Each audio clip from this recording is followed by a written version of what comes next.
you know, might go off, or I don't know, what kind of practical jokes do you play? Well, with my new chemistry set, thanks to Brie Larson, I do like to make stink bombs.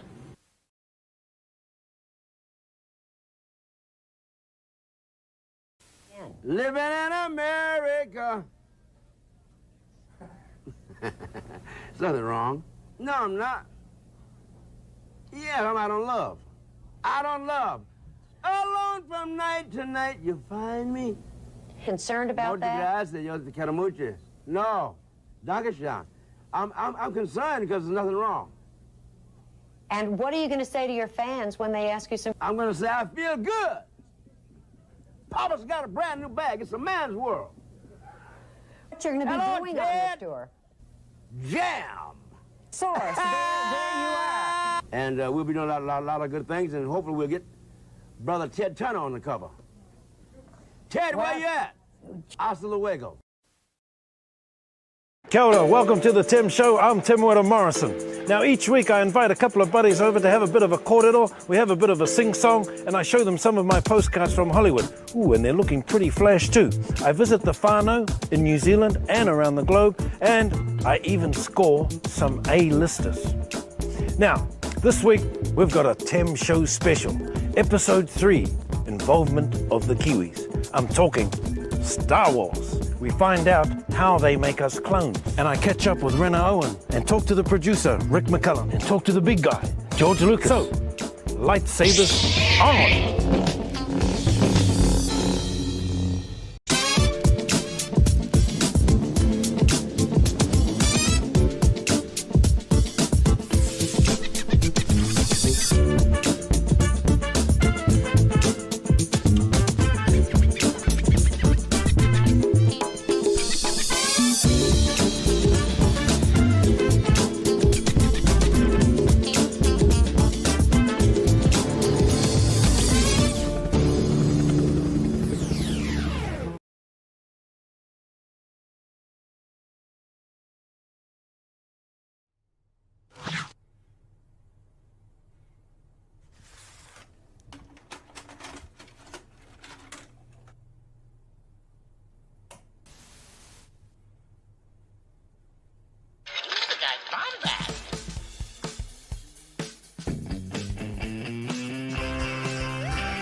Welcome to the Bombadcast.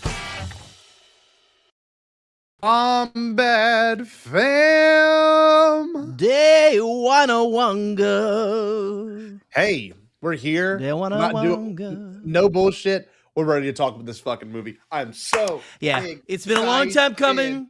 Oh, Everyone has been knocking on my door saying, "What did you think? What did you think about the slugs? What did you think? What did you want to see? Did you like the slug? I love them.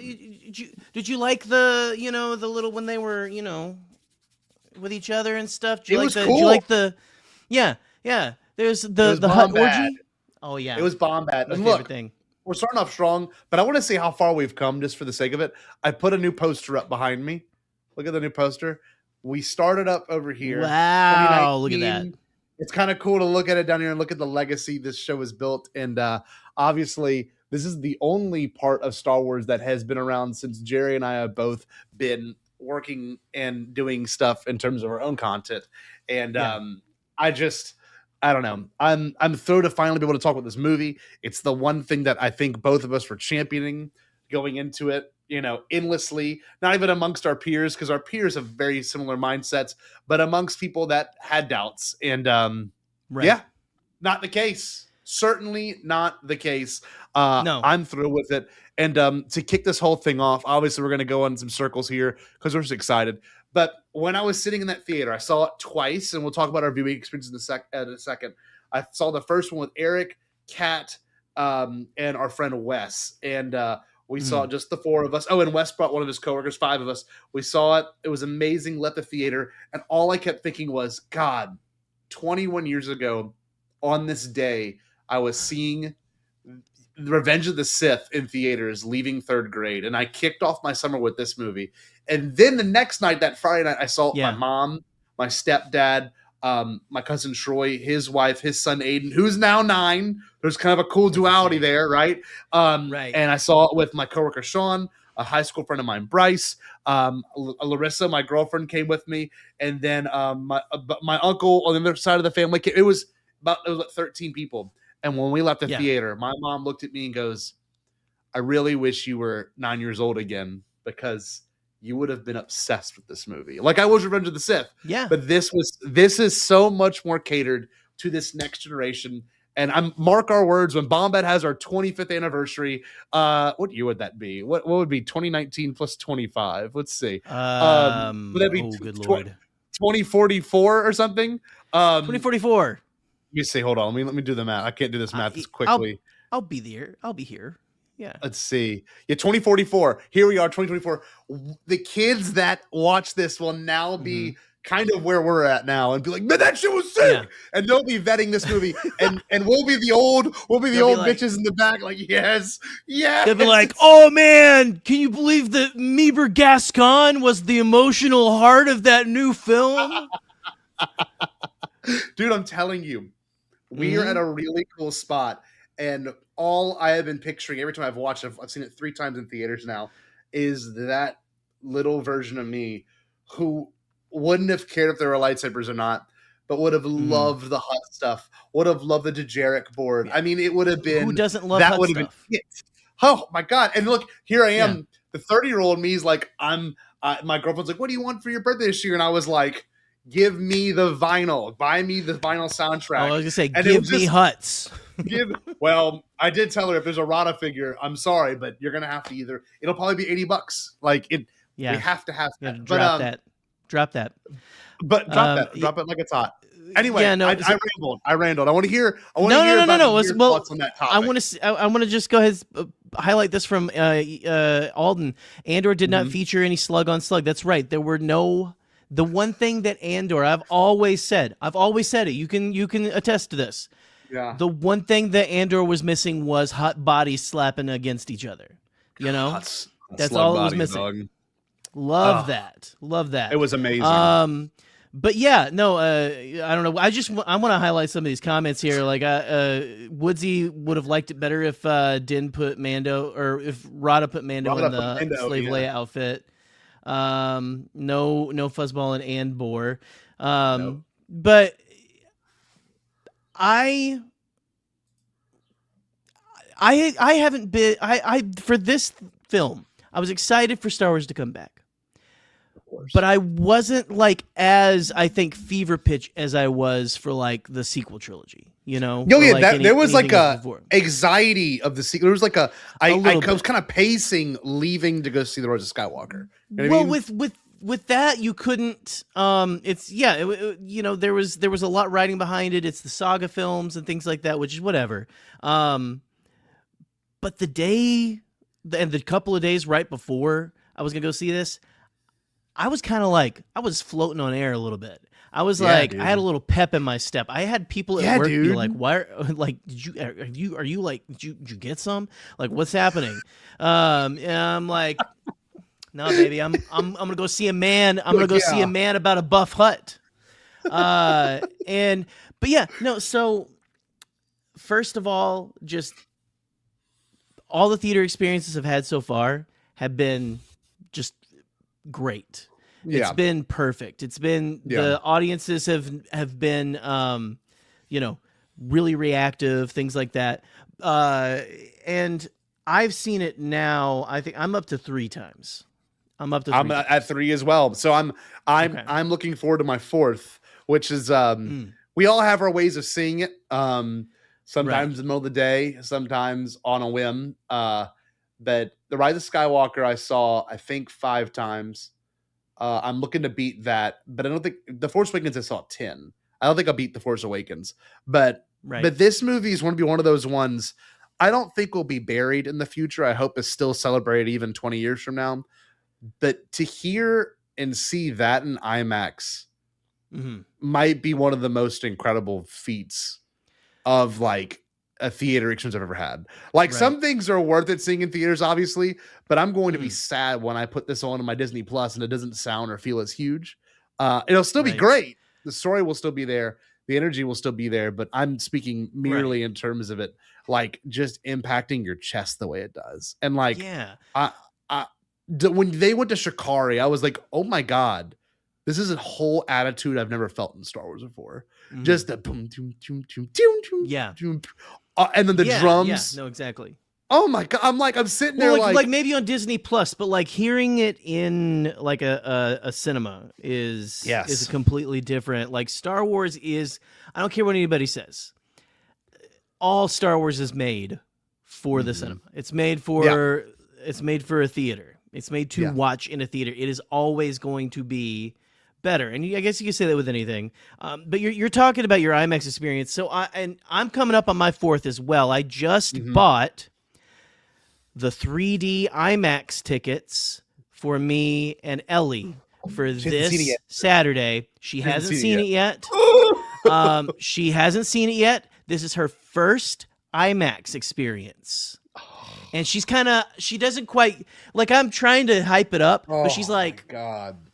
What you're saying? It's a big screen. So is a movie theater. Like, it's a big screen. She doesn't quite get it yet, and you'll be proud of this. The other day, yesterday when I saw her, I was talking about, hey, I'm going to be getting our tickets pretty soon, and she said, well, make sure you get as far back as possible, because it's going to be 3D. I was like, yeah. I've raised you correctly. You're a good kid. Good logic. I love that. That's I think the one that I'm the most hyped for, because I mean, watching this thing, seeing all the creatures, the cute critters, the robots, all that stuff. Every little thing in this is, and I had a coworker go see it, and he says it felt like it was for kids. Yes. And I want to say in the best way. Correct. Yes, it is. Well, and I mean, they weren't using it as, they were like, it was more for kids than it was for me. And but here's what I will say. Oh, they were using it in a derogatory way. They were at the time, but they're correct. It is for kids, but this film, it is, I think, the most, this is going to sound derogatory to some people, but not to me. Yeah. It's the most family-friendly, I think, Star Wars film. And I know people are going to probably push back on that because of, we have 2 giant slugs being eaten by, a dragon. But then again, think about like what A New Hope was and what Empire and Return of the Jedi were. They kind of had those weird, like, this teeters on PG-13, too graphic, like Aunt Beru and Uncle Owen's dead bodies. That's a huge one. The Sarlacc pit is a little uncomfortable. Even the whole seduction of Luke is uncomfortable. And then Empire, you watch Han get frozen in carbonite by weird little, Ugnaught people. Like, it's like the whole entire thing, the original trilogy kind of is on a weird way of like, it's always gonna have amazing legacy, but like some parts are a little weird and uncomfortable, and I think that's kind of the point of Star Wars is like, let's challenge the viewers too in that way, And I mean, like Woodsy was saying, George Lucas 12-year-olds, whatever, but it's true, that George was making this for, and there's something about the media, and this is gonna sound like Uncle Corner, like, hey, man, when I was a kid, we didn't baby these children or something, but no. But I mean, they kind of like, I think, trusted kids with a little, like, they put a little bit more, like, the kids are going to be okay if there's a little bit of like peril or like slightly spooky or whatever like that, like it's just part of the human experience, and this is sometimes where kids will first get that, Some kid is going to have their, like, this is, and everyone's talking about this. There's going to be some kid's first experience with Star Wars in a theater, and it's a beautiful jealous. thing that it is. I'm a little jealous. Yeah, well, because this and those of you guys who have been following us, and we're gonna get into it in a sec, for like since the beginning, know that Scotty and I, this movie is like every single thing that we talked about at the beginning of those first few podcasts that we love about this franchise. It's everything. It's the monsters. It's the action. It's the high. It's not even high stakes. It's the out of the frying pan and into the fire. Pulp serial. Oh my god, nonsense. it's hilarious too. It's hilarious. Really the humor funny. is all on point. Like so, Really if funny. I wonder if I could pull them up. If you go back to the first episodes of Bombadcast, we were doing our best 7 years ago to kind of look at and break down. We were just a podcast. We were breaking down the things we liked in Star Wars very early on, and one of our first discussions were truly what makes Star Wars funny, or how Star Wars, like our fourth episode. I had to go record it at my stepmom, my dad's house, because my internet went out. It was like Right. in between living places, like, and we talked about like the weird and wacky Star Wars. We had this thing with what podcast was it? Where we did the March Madness, but for weirdos. And we did a full, who was it? Yeah, Star I remember. Wars I remember. Sessions? I don't remember who it was. Our friend Andrew, who used to play the board games and stuff. I think. No, I thought it was with a different crew. I'm pretty sure I don't know if it was with Andrew. We did one where we did a March Madness of Weirdos, and a Monomon was like our favorite pick of the whole thing. So like this remember that episode that we did on all the background weirdos at Jabba's Palace? We did into guys. There's gold back then. There's gold back then. We did, and listen. You have to look up the stuff because we weren't doing video at the time. But we went back and looked up, like, what was it? The nightmare fuel at Jabba's Palace. Yes. And there's a lot in there, and you found that out in this movie. God, and it was all there. It was a good time. But like this had all the. So what they've been doing with the live action television since like Mando first started and everything is they've been kind of, I think, and this is where I think people kind of get their like complaints in a little bit, you know, and I, to a point I understand, you know, like, oh, you have to remind us. There's like a thing against like people who like don't like nostalgia or don't like like when you remind me that another thing from another movie exists. And they kind of like poo-poo it. I've always liked the thought of this being a cohesive universe. And it's amazing. To me, and we've talked about it, the Mando and all this stuff is the glue that holds it together because it makes everything feel like it counts. It feels legit. Some people can be like, you know, I didn't watch the Clone Wars or Rebels because it's a cartoon. You know, whereas this is like Mando or Resistance, Mando, Ahsoka, all that stuff is like bringing up things from each one of those like every animated series and every like little like even characters in novels and things like that. You know, it was for me in this movie. It was the droid Gatra. I didn't know it was a droid Gatra until I sat down in the theater. And they said the droid Gatra, and I'm like, oh my god, about that. Last Shot. Yeah, I thought of Last Shot immediately, and I was like, holy shit, they're like tying in the droid Gatra. Then if we want to go down the rabbit hole of things that this movie refers to, you've got B2 super battle droids, you got a K2 SO droid that has been repurposed, cobbled together too. Yes. They're like they're all pieces.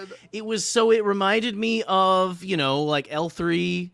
It was very reminiscent of that, but at the same time, just like, I don't know, because like you can, like, my imagination can go so far, right? Of course. Whenever I'm reading these books and stuff, you know, like, and sometimes you kind of go back to picture, but like just the way that they like pictured them like cobbled together with like the capes and the ponchos and stuff because it's like these are droids that have their own criminal organization, you know, which is a cool concept, and they made them look, they were formidable, man.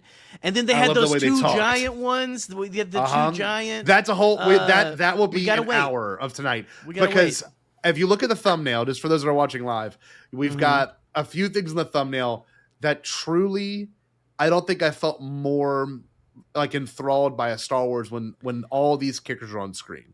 Those two droids are talking about the tippet droids. You can see the Dejeric board at the bottom. You can see Gattori right there. You can see ROTTA. You can see the Anzellans. Gattori, my dude, by the way. Gattori's the best. Gattori's so good. I want to acknowledge some of these comments because some of these people have been saying some amazing stuff, and it really does get me excited. Yeah. So, no fuzzball and Andor, and I recorded illegally. I'm not going to play it on stream. We don't get canceled, but I did take a recording of fuzzball and the Mandalorian and Grogu. He is there in a cage, and they confirmed it. I think an Easter egg, StarWars.com article. So there's that. Next one, I would have liked it if been better. Raw put him in. Yeah, that one I agree. That would have been good. Woodsy movie was. And look, this is kind of going off our first 20 minutes of the show. It was purely Bombad. Just like in every which way. I'm surprised they didn't say it. Honestly, God, every swing they decided to take the weirdest swing that they possibly could. Yeah. Another one, Shikari, literally Space Chicago. Jerry and I were just in Chicago like 2 months ago, and the vibes are insanely accurate. When they flew over it, I was like, "Oh man, they got the orange lights and everything, like just like Chicago, man." What was that? And then the wooden train on the deck on top. Oh my god. Yeah, that was even amazing. The signage and the way the buildings looked, like it was all like it was dead on. Okay, here we are. Jerry, you see the Clone Wars movie. Would you have ever thought that this character would show back up, Rod of the Hutt, as a protagonist? And a big one. Yeah, right. Who's probably going to show up a bunch more times. That's amazing. Had you told me when I was working at a movie theater when this came out, and I was a little underwhelmed, but I didn't want to be, that if you had told me that in my adult life, Stinky would be carrying a Star Wars film, like on his back, insane. That he's the emotional core. It's crazy. It's crazy, but never in a million years. It works so much more very well. Anyone would have ever have thought. And obviously, I agree, Nathan. You do feel like a kid seeing it. Bloom was saying in the chat earlier, dancing my whole time my Ahsoka Snips cosplay. I did not realize you had that. That's awesome, Bloom. It is. Look, I don't want to rank Star Wars. I did it. I made a Threads post last week that went very viral that people were like, rage bait. People don't realize when you say I wrote, these are my favorite Star Wars movies. Everyone assumes I went and saw the movie with my friend Wes, and I love Wes, but he was like, why would you put that like in the top? Like, that's not the best. I said, no, bud. I never said the best. I said, these are my favorite. These are my preferred ones. I'm not saying the Phantom Menace is the best. I don't think it's the best. I think TLJ is the best. But this movie, has made me reconsider. Well, even that, that statement would get you like a drug behind a land speeder. I mean, just insane. Castrated. But they would pull you out back and I don't know, they'd throw you down with some Amani, That's right. And I will say to Eli, we're going to address this towards the end about fan reception, what we thought. But I agree with Buck here. Lots of little kids in my screenings. Kids talked to the very beginning. Same. It didn't bother me. On opening night, it kind of bothers me. I didn't see it. I saw it at 2 p.m., but it was very respectful and quiet then. However, of course, I'm the adult in the room freaking out when they showed the Doug Chang cameo. They had Deborah Chow, Doug Chang, Lee Isaac Chung, Rick Famuyiwa, Dave Filoni. But the Dave Filoni, the first two, but the first one especially, people were like, kind of. Yeah, of course. The CEO of the companies in the movie. But I have to say, like I went to see it Friday night too. And I think that was my favorite one. That was a packed house. Thursday when I went to see it at like 8:30, not as many people, people got to work and stuff. Yeah. But Friday night on Memorial Day weekend, there was like there were entire families. In fact, there was a family in front of me with like 4 kids. And all the adults were buzzing, and they were buying the AT with him hanging off of it popcorn. Yes, bucket. yes. And they were like, "Hey, when this part," the dad was like, "When this part pops up, we're gonna hold this up and go, yeah," and stuff. And the reactions on Friday night were so pure and so wonderful. You could hear the kids laughing, the adults were laughing, you could hear them going, "What?" like gasping and being excited. It was goddamn, it was electric on that night. And I just don't understand people. I know, like, they like to make it a numbers game. They like to focus on, it's only making this much money on a Memorial Day weekend. Mm-hmm. That don't matter. What matters is those kids sitting there with that popcorn bucket holding it up when Mando blows up a walker. That's all that matters. That was it. That's all that matters. And look, that's the memories that stick with you. My memory leaving Revenge of the Sith, and I know we discussed this a long time ago, was I'm so glad I got to see this saga end. Because that's what I was convinced. The whole marketing was like, it is over. George is even saying, never going to touch this again. And man, I'm glad that this is a new version of that. Where 21 years ago, I would have been like, oh my God, get me that helmet. Oh my God, get me the Grogu thing. And now as an adult, like, with the money, you're like, I'm buying that. Yeah. I'm getting that Hasbro helmet. I got the sideshow Grogu. Like, it's like, this is perfect. And like, I can't imagine Eleanor in a few days. Like, it's going to be I'm preparing to. So I already, a lot of y'all saw my post and stuff. Like a late birthday present, I got her one of those Merly Loth cats and everything, and it's like a full, it's like a full taxidermied thing with it's fully posable. It's crazy. It looks like she's carrying around a fox whenever she takes it around. Of course, but. And I mean, it freaked out her mom's side of the family. They were like, "What is that?" Oh, I bet. Yeah. But I am preparing. I have worked all week. I worked the entire holiday weekend to make a little bit of money because I know I'm gonna have to buy a Grogu popcorn bucket or something when we're there. Yes. There's no way I'm not getting out of there without shelling out however much. The Pram one is my favorite. I would go buy the Pram one now if they went. I thought they were out of it at my AMC, but today they had it on display out front, and so I was like, I gotta wait for payday. But it's like, I mean, I could see Ellie is gonna be like begging me for that, and that's like the kids were all there and stuff. Yeah, I'm gonna be like, hell yeah, let's go right now. That's what it's about, It's about these first experiences. It's about, like you said, memories that you're never gonna forget. And this movie, being a look.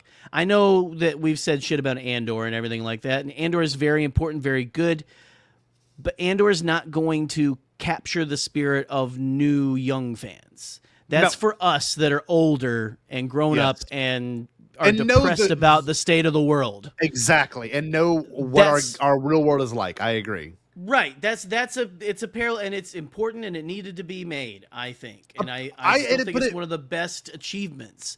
It is.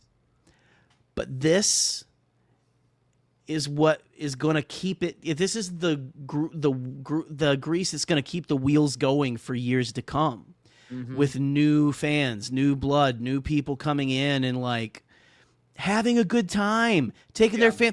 This is I wish my parents lived closer. I would like take my parents. I would like you could pack up their entire church and just take them there, and they'd even have a good time.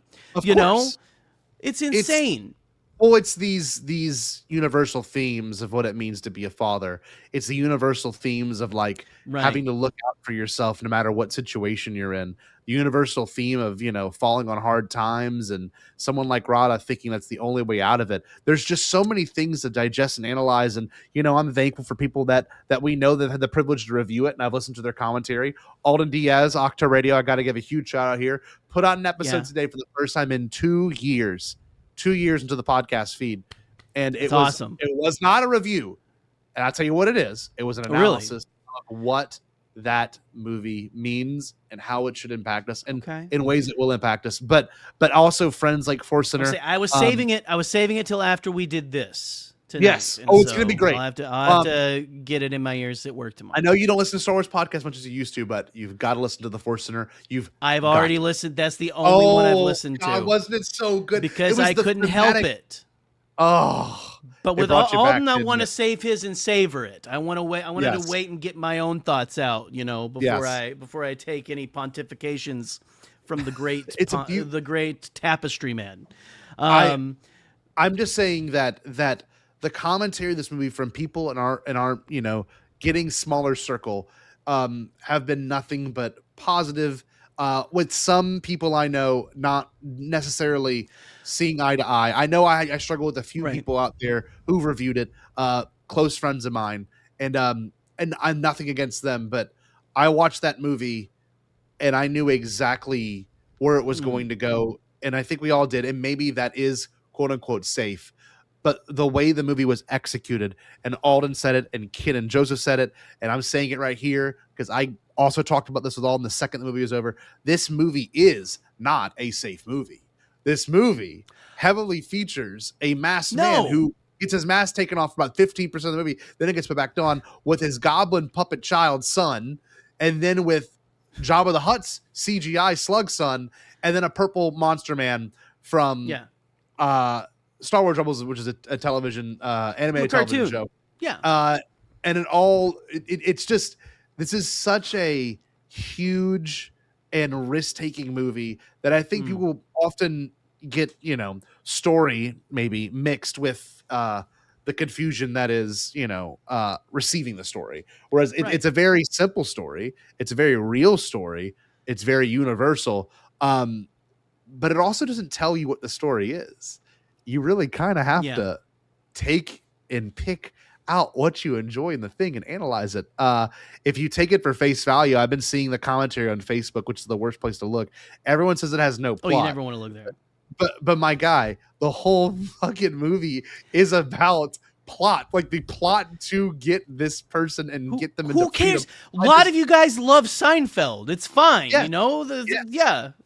Why can't movies be about nothing sometimes? But they're not. But this isn't about nothing too. No, it's so much more than that. And and if it doesn't have to tell you its theme, like Clone Wars at the beginning of it, maybe that's kind of where you need to do some self-assessment and realize, oh, maybe it's how I engage with the art that's the problem. I did not go into it thinking this is just going to be an extended TV show. I went into it knowing it'd be a full story. This is a great question, Jake. We've been separated for a year now. So Jake, I did not watch it. I watched it with Larissa, who's my new girlfriend, because a year ago this person left me without an excuse.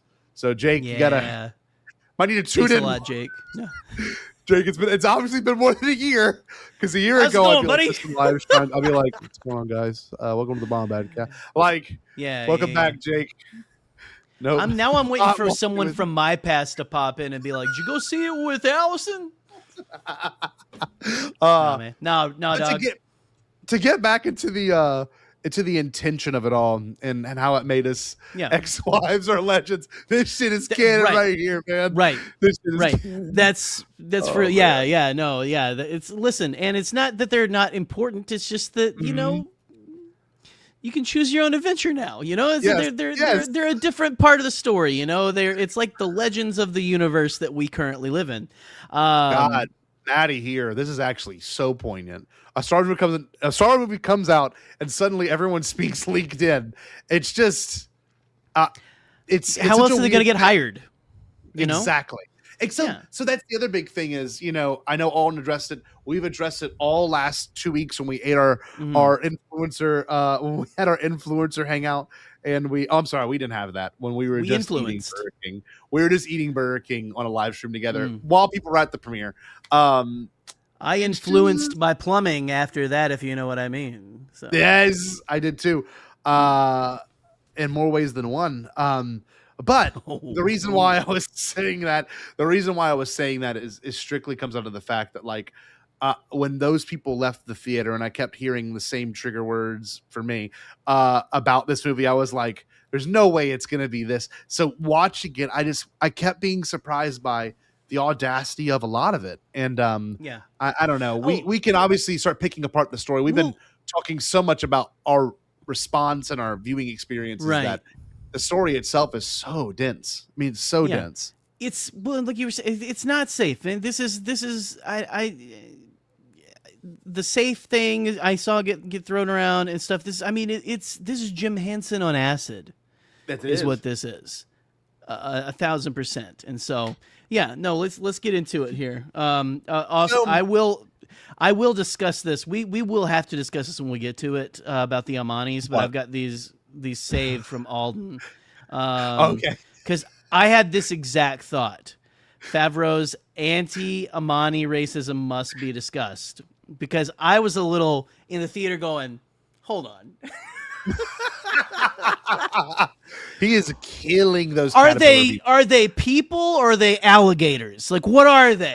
You know, I don't know. They've got to be sentient for the most part. Like, that one's just chilling. You had those dangerous creatures that had the spears and stuff. Anyway, we'll get to. We will discuss the creature racism. Yes, so absolutely. We'll start off from the bat. I love the opening text, not necessarily a crawl, a text. And Charlie Ashby said it best in the Imperial Senate podcast, that it feels like the opening of a James Bond.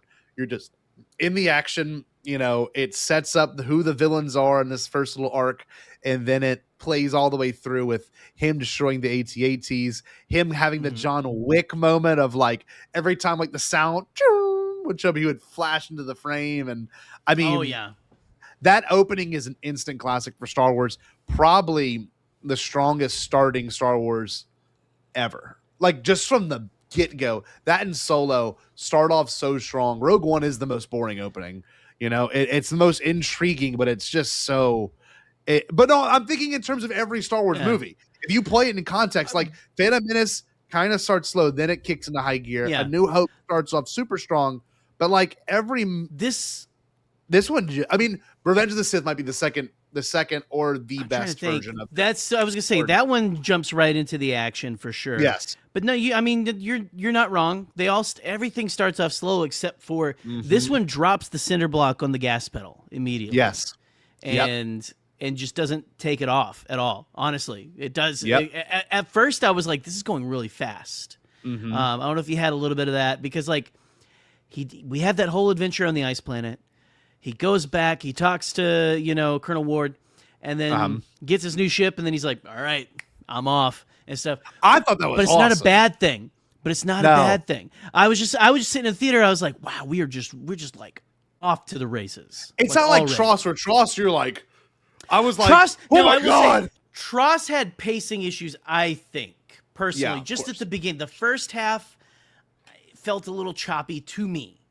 But this didn't feel choppy. It was just so like sleek, just like boom, boom, boom, boom. And I found myself being surprised that we were already so far into the trailers that we'd gotten right there at the beginning, This is an interesting one. I have not seen this complaint, but none of the shows start with this either.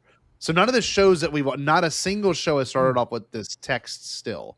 So maybe they are just sticking to that, narrative that this is part of the show's, era, maybe, in the sense of it. And I missed it because it did make me sad. It went Lucasfilm, then it went to the the very first part. I was really expecting there to be a long time ago in a galaxy far, far away, but I wasn't upset. It feels weird to not have a film, with it, right? Because it was even in Solo, right? Solo and in Rogue One, yeah. It just was a little. It was a weird way to start it. However, the music for Mandalorian translated perfectly into this whole entire So like this was so funny to me because what's up, Seth? The Sith stuff. I'm sorry, the Sith. Whoa, the synthesizer stuff that literally I have right behind me would have sounded goofy in 1980 and 1983 and 1999.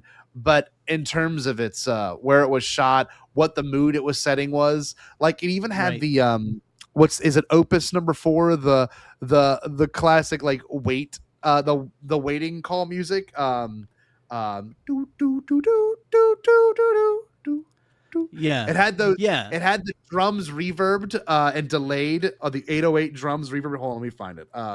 It had this kind of sound to it. You could have just taken that part out. Opus number 1 hold music. You'll know when. Hopefully, we won't get copyrighted. I don't think we will. We probably will. It's fine. It's fine. It's this one right here. But this is what it sounded like landing on Shikari for the first time. Dude, I don't want to play King's Shot. Jesus Christ! No. Please get this. I off my mean, thing. well, only if you wanna have fun and make money.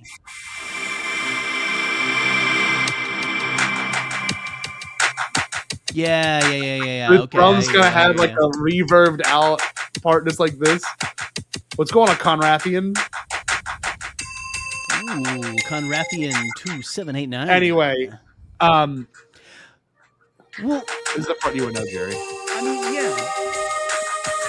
It felt like yeah. you're going to Shikari with that play, and I will say, like, so cool and refreshing, and different for Star Wars. Solo never did that. No other movies ever really utilize a synthesizer in that way.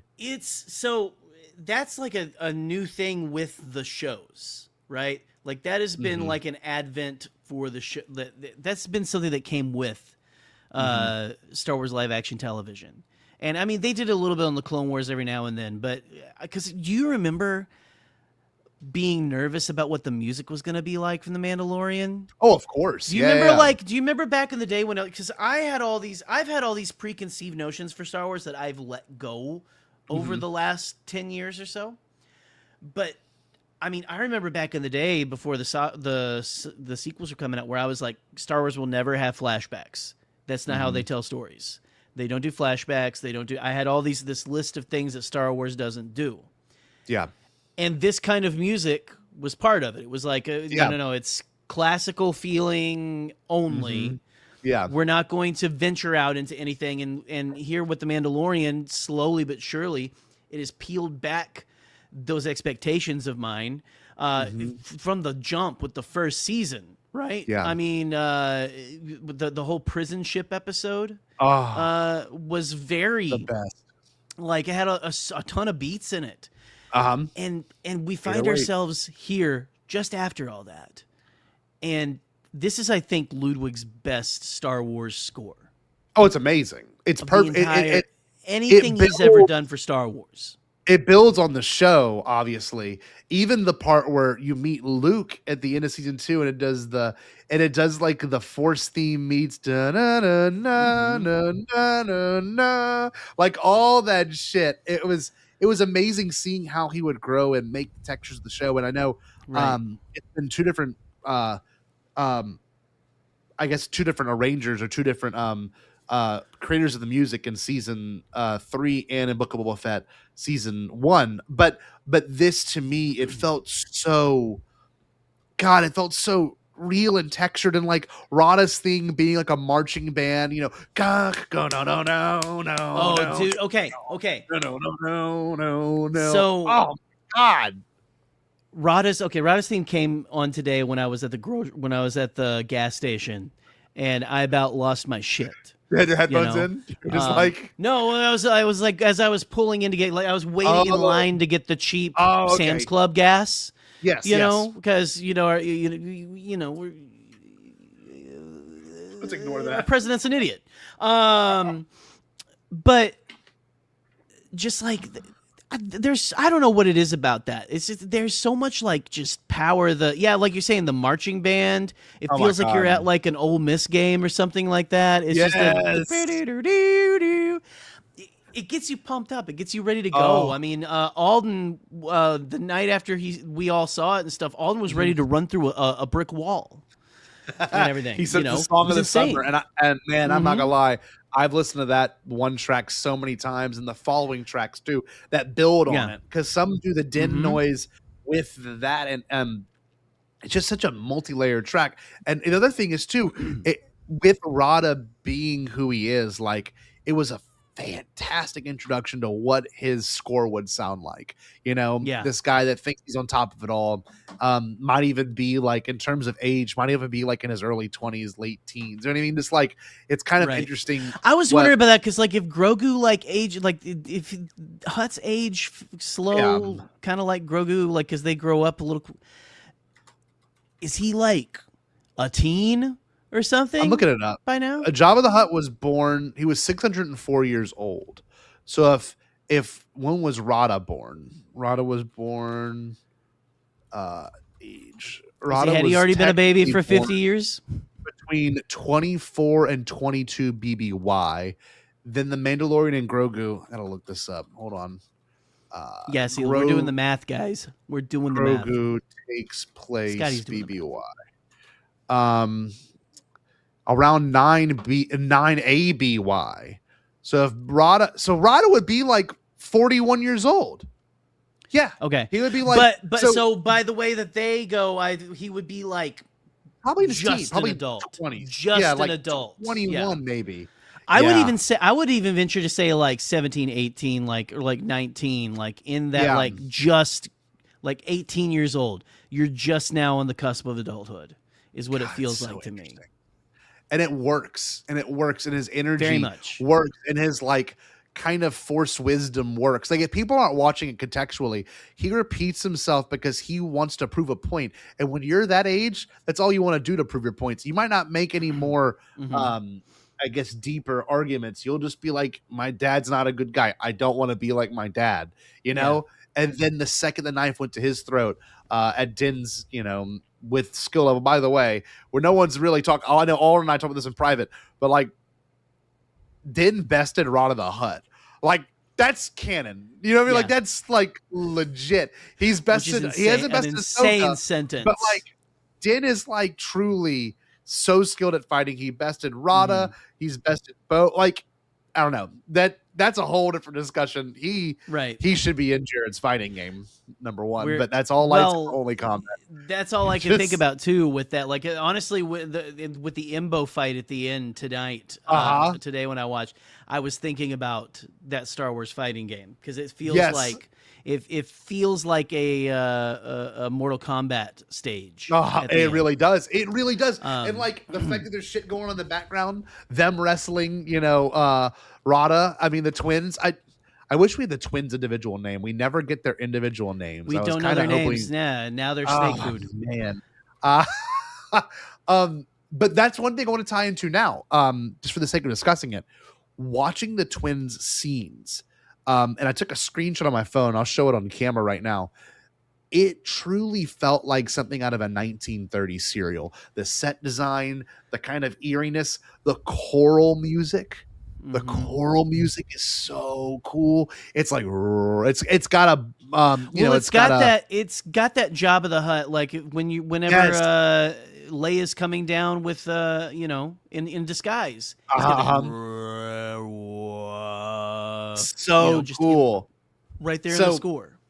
This shot before the big pipe moment, I literally was looking at this shot and it gave me chills because it looks like, I wish I could show it better. I could pull it up. I had to go on my, I don't care. I'm trying my best to show you all this. It doesn't look as good as I would like it to, but that's actually better.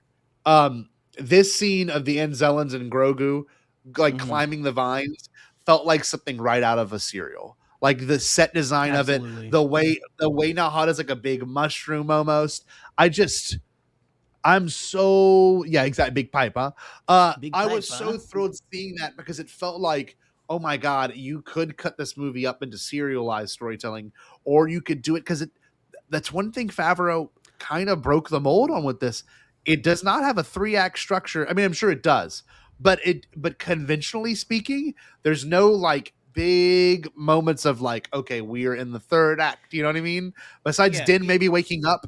That's like the beginning of the 3rd act. Slowly transitions into them, or like you're eased into, or you don't realize, and you're like already in like the next act. Yes, you know, like it's all over the place in a good way, I think. In a good way, but in a way that may have challenged viewers as well, in a very, I would say, somewhat smart way. But that whole Nahada is like maybe the reason why I'm returning to the theater for it the most. I love the introduction of all the huts and like them having like a weird sleeping arrangement thing, and like it almost feels like, okay, how much of Sunny have you watched? Have you watched a lot of Sunny or no? I've watched like half of the first season. Okay. So that won't get into that much detail, but there's these people, and someone in the chat will know, the McPoyles, which are played, which Guillermo del Toro is a McPoyle in one of the episodes. Yes, not even kidding. Really, it's his favorite comedy of all time. So it's kind of weird that there's some channeling there, but like the McPoyles, like they drink warm milk and they're sweaty and they have unibrows and they're like really creepy, and they're always like lounging, and they're like, they're all incestual. They like joke about having sex together, and like I'm looking at them like, oh my god, they made me feel that same level of like, uncomfortable. There's a deaf character, and all she does is this the entire time on the show, and like one of the guys bangs her, and it's like you're looking at this, and I'm watching this, I'm going, oh my god, they like managed to like make me feel uncomfortable with like a creature's living arrangement. Like, so the huts are hedonistic, right? They're like that. Yes. They're Caligula is what they are. They are just like all about what feels good. They eat whatever they want to, because not necessarily because they even taste good, because they just like, that's how they like lord themselves over, everything, they just want to control. But I have always, since the twins first came in and they were like curled around each other on that, I have felt, and they're like wiping sweat off of themselves with that poor fuzzy little animal. Yes, he's screaming the whole time. I've felt icky about them the entire time. It just, it is, and that is what you're supposed to, like you said, it's the incestual family, but it's like a little more like, it's a little more Roman emperor type ickiness to me. It's like, I'm in charge of, this is my domain. I can do, nothing is wrong in my sight. Whatever I feel like I can do, I can do. God, sleep curled up with my adult sister. Yeah, it's great. The dialogue even there, and like when they woke up from sleeping and they're in like a 69 position, I was like, I'm like, this is just, it's so weird, but like it's supposed to be weird, and they wake up like kind of like, Cynthia Monty, It was a long night of drinking warm milk. I wish I could explain to you, but you gotta watch that shit.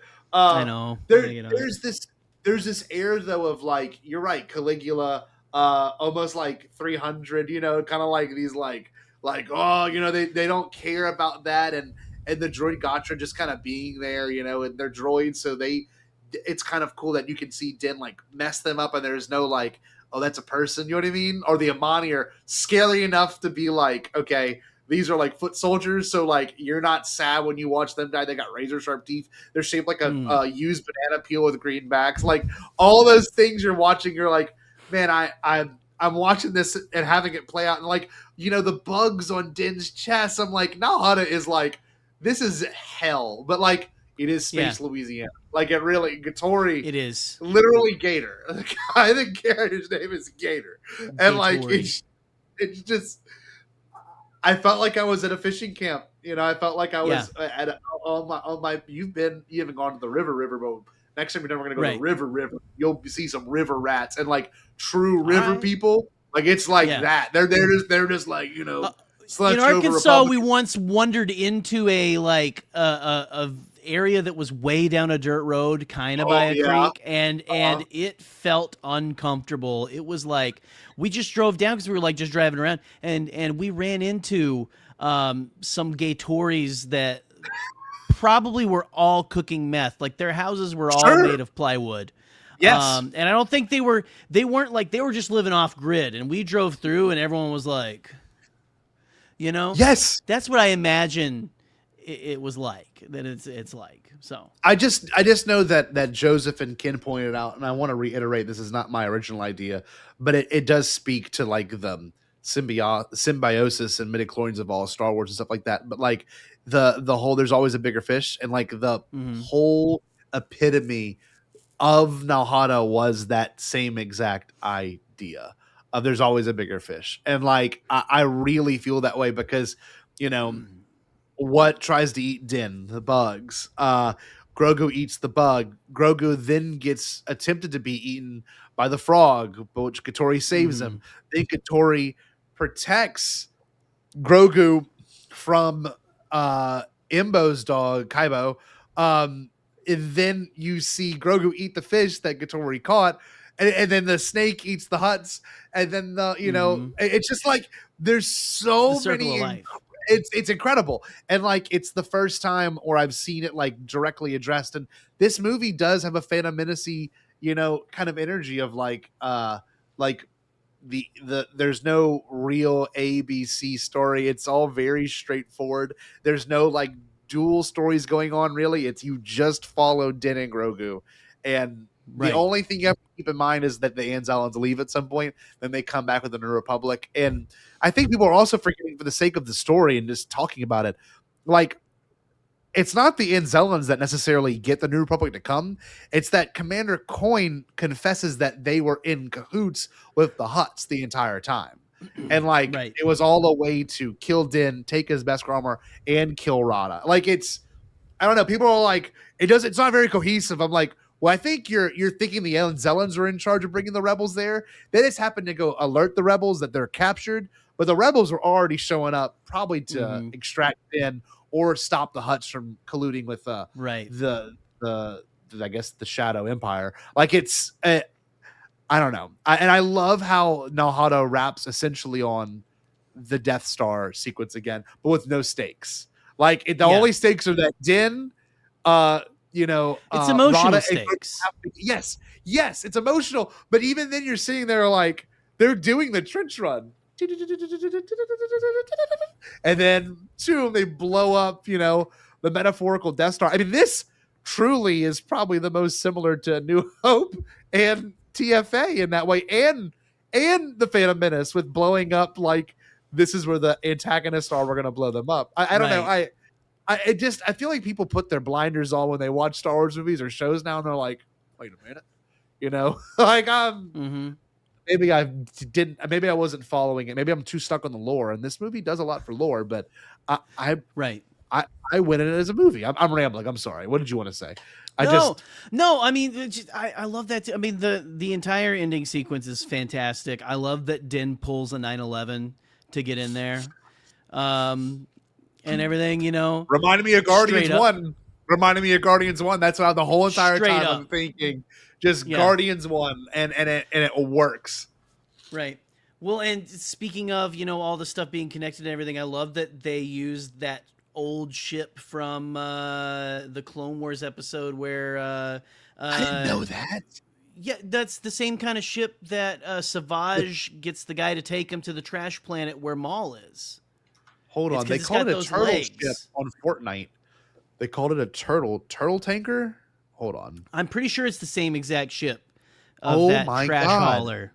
The TR-RL3 Terrapin class bulk tanker. You are right. That is the exact one, and it shows up in this show. And you know what's funny? Right. Fortnite, obviously, we've been playing it more often because of the Star Wars stuff. Oh yeah, but Navarro, I've been going crazy on some droid tycoon. I'm so addicted to droid. It's bad. Same. Like it's bad, dog.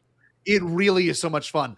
It's like it's got fentanyl in it. It's bad. It must. But what I was saying in terms of the Fortnite thing is you meet the gun runner in Fortnite, and it's like that really weird like black eye, like no mouth, and like white phallic shaped design on his head. I mean, this is great. Well, shit. Yeah. There's a question gone. Oh, what was the question?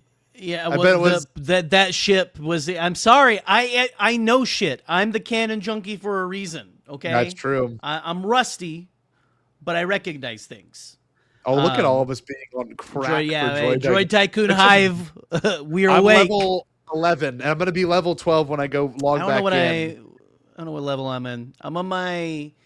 I'm getting ready to do my 12th rebirth. Oh, okay, that's a refresh. Yeah, I'm on my 11th. We're in the same exact area, dude. I love that game. God, maybe we'll play it on Can the you go stream visit your later. friends? We should play. Can you visit I guess you could. I don't know. We could play I don't together and know. visit each other's little bases. Look at Wouldn't that be this. We can great? set this up. It'd be amazing. That'd be great. But I will say, like, you know, the hype leading up to this has been so much fun. The trailers have been so much fun. All of that's been so much fun.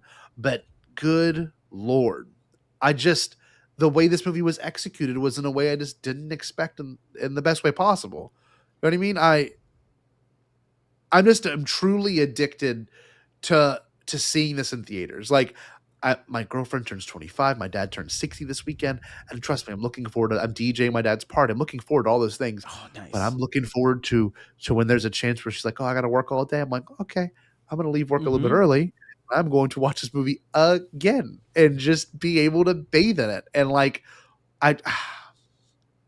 because I've been finding myself, I saw it twice and I was like, okay, that's enough. And I've been working every day since last Monday. And I find myself during the day listening to the score and stuff going, oh, man, I want to see this again, but I can't just like throw it on a Disney Plus. Like I want to see that part again. Or I want to see this little thing. I want to see that. Yes. And it's great, you know? But yeah, no, I don't know. So do you have, where is this falling in your, again, we don't rank Star Wars movies necessarily, but your Letterboxd, where is it falling for you right now? Because I'm still thinking about it. You don't have to have a right answer, because I wanted to stew with it for a little bit before I put it in there. It'll be the one that I return to the most in terms of rewatches. In the sense of like, I don't throw Star Wars on usually to like get chores done. Usually listen to YouTube videos or have another friend of ours like Force Center or hopefully Alden and Jared and everyone else have their chance to talk about what they loved about these things. And I listen to their thoughts on it, obviously. But now, in terms of like being able to put this on with my girlfriend and like be able to enjoy it and like just enjoy it like on a whim, and this will be the movie for it. She loves Grogu, much like I'm sure Eleanor loves Grogu too. Like it's so addicting, and this little puppet is. I love how they did it, and we can say whatever we want about the reception and the marketing of it. They literally nailed making this character like a real person. I of course I would have loved to have gotten FaceTimed by Grogu. I would have loved to have been invited to the premiere. But watching it from afar, I don't know if you know this, treating him, he's a puppet. He can't really face. But them treating him like he's a real thing, yes, has done wonders for my soul. I mean that it's amazing. This is one of the things that I noticed on my first viewing, and even said, I think in our group chats and stuff. The Grogu has never felt more alive to me, than in this movie. Yes. And I'm not saying that he's always felt alive, but there's something about, I don't know if it's just the extra budget, the extra time, the extra care they put into this. Not that they don't do it again for the show, but this is the most alive he's felt to me. Like the whole time. There's like the moment where he crawls into Din's arms. Don't even when he doesn't know if he's going to be, he doesn't know he's going to wake up or not.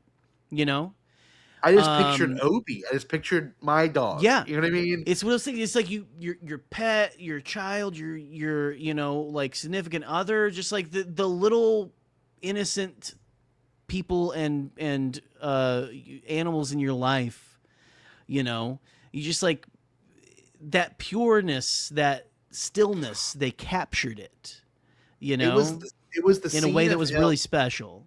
Right after feeding him. And he's looking at the helmet, and it's like, how can you convey emotion so effectively? The music was somber there. The lights, like, not really flickering, but it's like glowing off his face a little bit. And he like does this like look down, look around, and he like looks back down, and I'm like, he shakes his head. Yes, like, I am fully convinced that is a real thing. That's a real baby. The suspension of disbelief is truly there. At no point, because like you can watch the show a little bit, and like when they throw Grogu and catch him, it's like, I mean, it's very obvious. But that I mean, He I might. had an extra bit of life to him. It was insane. It was within itself just a feat. Like it does what most movies are scared to do, and like make you feel that this is believable. In it through and through made me feel believable. And look, Jared, yeah, we'll bring this part up right here. Yeah, because the part fucked me up 3 times, especially Katori talks with the time to say goodbye. I mean, you are going through it right now in your real life with Taylor passing away, and like how hard that was for you. I understand, and you know, we got the chance to really, you know, put Taylor on a pedestal last week or 2 weeks when we talked about her and what she meant to us as friends. But that right there, that hit me too, because it's almost. Same. It's not. It was hard not to. It was hard not to put that there. Yes, you know? yes. I got choked up in that part even on my first viewing. But like, I take pride in knowing that I champion this movie, and that's maybe how it shouldn't be. But like, I remember even when it was announced, like, oh my god, this is going to be such a fun adventure, and the first dialogue was just going to be season 4, and it's not. It was its own thing. The characters do have growth. The characters have grown and changed. I mean, literally, when you leave Den off in season 3, he finally gets to adopt this child, and this child was so scared when Din got attacked by that weird tippet thing, that he went to get Bo-Katan to rescue him, and then Grogu looks at him, and the good thing is that Grogu has agency, and at the end of season 3, I rewatched the whole show. He's like, Din says, if we don't kill Moff Gideon right now, he's going to chase us for the rest of our lives. Do you want to go do this? And Grogu gave Din the agency of yes. And the whole movie's off the idea that Grogu can't defend himself. He won't let him fly. He won't let him shoot the gun because he doesn't know how to shoot it, which is a great comedy beat. You know, he doesn't trust that Grogu can get himself out of a situation. And obviously Grogu's trapped in the cage the whole entire fight. And I'm like, Grogu, you can just pull those bars. I know you're strong enough. You have the force. You can do. But yeah, it was part of the story. It was for the greater narrative. And the part that were like all climax to me was Grogu having to go on his own. And that was a 15-minute. I'm going to time it next time I watch it. 15-minute sequence of perfection. And the people that I know that didn't like it actually shocked me for saying they didn't like it. I truly shocked me. It could not be more George Lucas if it tried. You had a literal silent movie in the middle of this movie that was so audacious, and he befriends a gator. Like, it's like you well, like today I went, and it was not as many people there, but like there was a couple of older guys, or like I think like an older, like a father and son or something. I'm guessing that were just down the road from me, and their reactions in this were great. You know, they were laughing, you know, all that kind of stuff. And I mean, it affects people. If you open your heart to it, yes, you know, I'm going to get a little evangelical here for a second. If you open your heart to it, you know, it can do amazing things to you. You can grasp, you know, a lot of really beautiful thoughts and feelings that you may not otherwise feel, or that you're afraid to feel, you know. But that entire sequence is. People were saying it's a 20-minute. It's not 20 minutes. I mean, I would watch it if it was 20 minutes. Oh, I would watch it if it was a whole movie. But yeah, it's very. That was very fairy tale. It felt very. It was a little Studio Ghibli. Yes, I feel. Yes, it had the whimsy of it. It's the part where that he gets his little cane and he's walking in the dark in the little tunnel, and then like the little bugs glow. I'm like, and I thought this is going to be one of those cool Star Wars moments where it's like, kind of like, ooh, this is weirdly sacred, and then it cuts to him like trying to hit him. I'm like, this is playing so well to like breaking my expectations in the best way. Look, and I agree with Boop right here.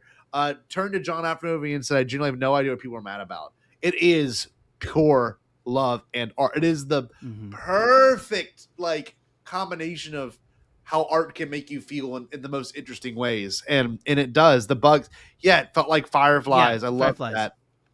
Grogu's world is hands on the best sequence. It on negative. I agree, Wesley.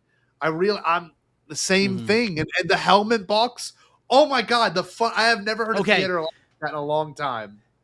That's pure comedic genius there too. Just the fact that he tries so like 3 more times like after the initial one, so funny. Bonk, bonk, bonk, and then he goes, oh, whatever. Like, but he tries it so many times, so many times. And it's like beautiful. he's already knocked out, but it's like, God damn, man. Well, you gotta be careful. Your dad's hanging on by a thread, buddy. The comedy did feel whimsy, but it felt like an 80s whimsy. It didn't feel like it was whimsy. Like here's the other example that almost feels comedic when you watch it. No one else has discussed this either.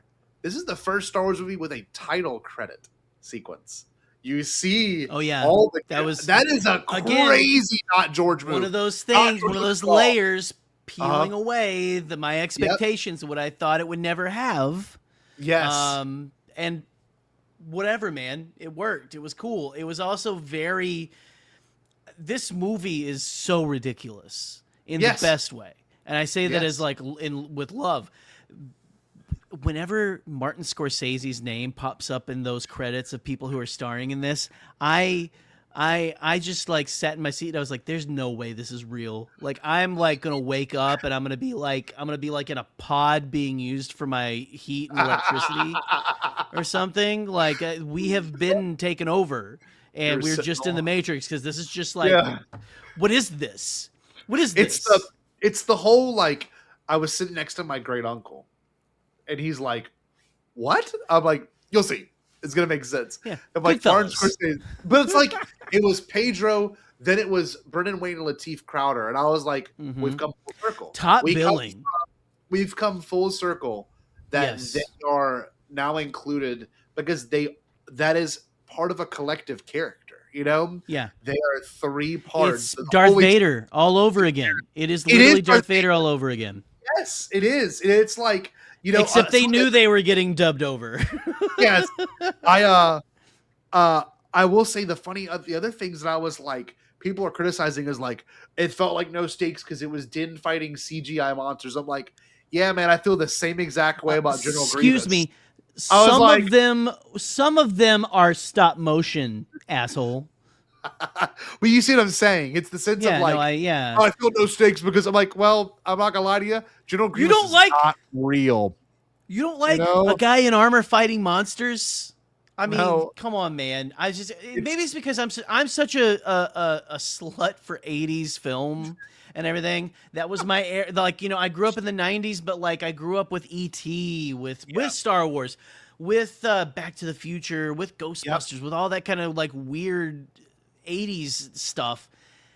And it's my favorite era of filmmaking because of that. But just like the creativeness and the willingness to throw anything at the wall and try. We'll just try anything, you know? To be bonkers, and no one wants to do that anymore. Everyone wants it to make sense, and that's you can't have as much fun when you do that. No, you not at know, all. you got to suspend that disbelief and just go with it for what it is. Our buddy Alden said it beautifully in terms of his most recent episode of Octa Radio. It's like, where was I going with this? Sorry, my brain just went completely blank. It was mine's all over the place as well.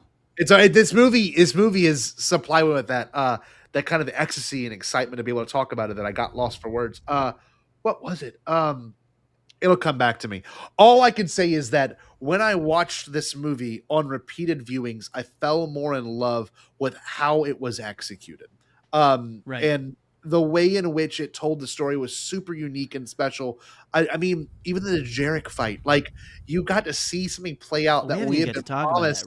We have been promised since 49 years. Obviously, I wasn't around then, but like you literally see the dude lift up the other guy and throw him. It's like, who's like, this is insane. Like they're doing well, it. And I was like, oh, they just put that in there so that like the regular person sitting there would be like, oh, isn't that like that chess game or something? That's like the chess game. I had to explain it to 2 people, but the realization was really cool. And I'm like, no, it's the scene where Chewie and 3PO and R2 are playing it, and like the Force Awakens fulfills in the rest of the game. And then when you watch this, Oh my god, it's so cool. The Joseph creatures are and Kim so were cool. talking about which came first, the board game think or Derek the matches. I think Dejeric means a battle to the death, and there maybe is some sort of you have to get this exact creature from this exact planet to have a Dejeric duel or something. But I believe it's the obviously canon wise, Dejeric has to exist before, but I do think it's some sort of like ancient, battleground kind of Colosseum fight. It's the exact same creatures and everything. It's like Geonosis, but a little bit better too. And like honestly, like I love Geonosis, and I know I love it for different reasons, but like the way it's executed is so cool. The fighting between everyone, I love that the creatures are fighting themselves too. Well, and the creatures being like so just bonkers, they are very 80s feeling creatures. No, honestly, it's more that like transitionary period because they came out in that was 1977. It when we first saw those. Aliens. So it's like that transitioning from like the hokiness of the 60s, but like still kind of keeping a little bit of that while going into the crazy gooey 80s monsters type things, that too, and it's the idea that the visual language had not been adapted or set up for Star Wars yet. So like those holograms don't really look that Star Warsy. Except for the big beast, I forget its name, the main one, dragon looking one. The big one with the vest. Yeah, that one looks very Star Warsy. Yeah. However, the rest just look kind of. Let me look up the Dejeric board pieces. So the one that he picks up and throws down, that's basically like a Ben Quadraneros, like Gundark type thing. Yes. That to me feels very Ewoks, like or like Caravan of Courage. It feels like that kind of monster to me. Then the other things like there's the one with the spear that just like there's a couple of them that just like they look like the scary faces that the characters in Beetlejuice make their faces look like a little bit. They have like that like just uncanniness, like just like cartooniness a little bit, but also there's no visible face. I don't know. I don't even know how to explain it. It's insane. It's all of these creatures, so it won't let me click. I need to go to a better link. But there was one page I was looking at that like broke down each creature and what they were. Let's see. This is it right here. I'll share this page instead. But like it was so cool to see them come to life in the way they do. And I've never actually played the Dejeric game. There's a game you can buy where you can play it, but look at that. That one's crazy. See, that one's the one where, and it even had like it had something come out of its wrist, like a tentacle type thing, which was crazy. Well, because like, and then you think about these are the most dangerous creatures in the galaxy. Which is this is a mythological creature. Yes, look at this. The Hujiks. This is the one with the electric mouth. That was so cool. God, and like, here we go. Cantan Striders wield massive clubs. Look how cool this guy is. Yeah, he is very. He's got that Ewoks feel, right? Yeah. This one, the Chlor Slug. That's the one that had the little spike in its mouth. That was crazy. Right. That thing was that could be in the next season of Alien Earth. Legitimately. Mantelian Savrips. So cool. These are so like 70s sounding. They really are. No, here's the one. No. Which one? This one's the one with the weird little spear. Monox. Yeah, and the weird shaped head and everything like that. Yes.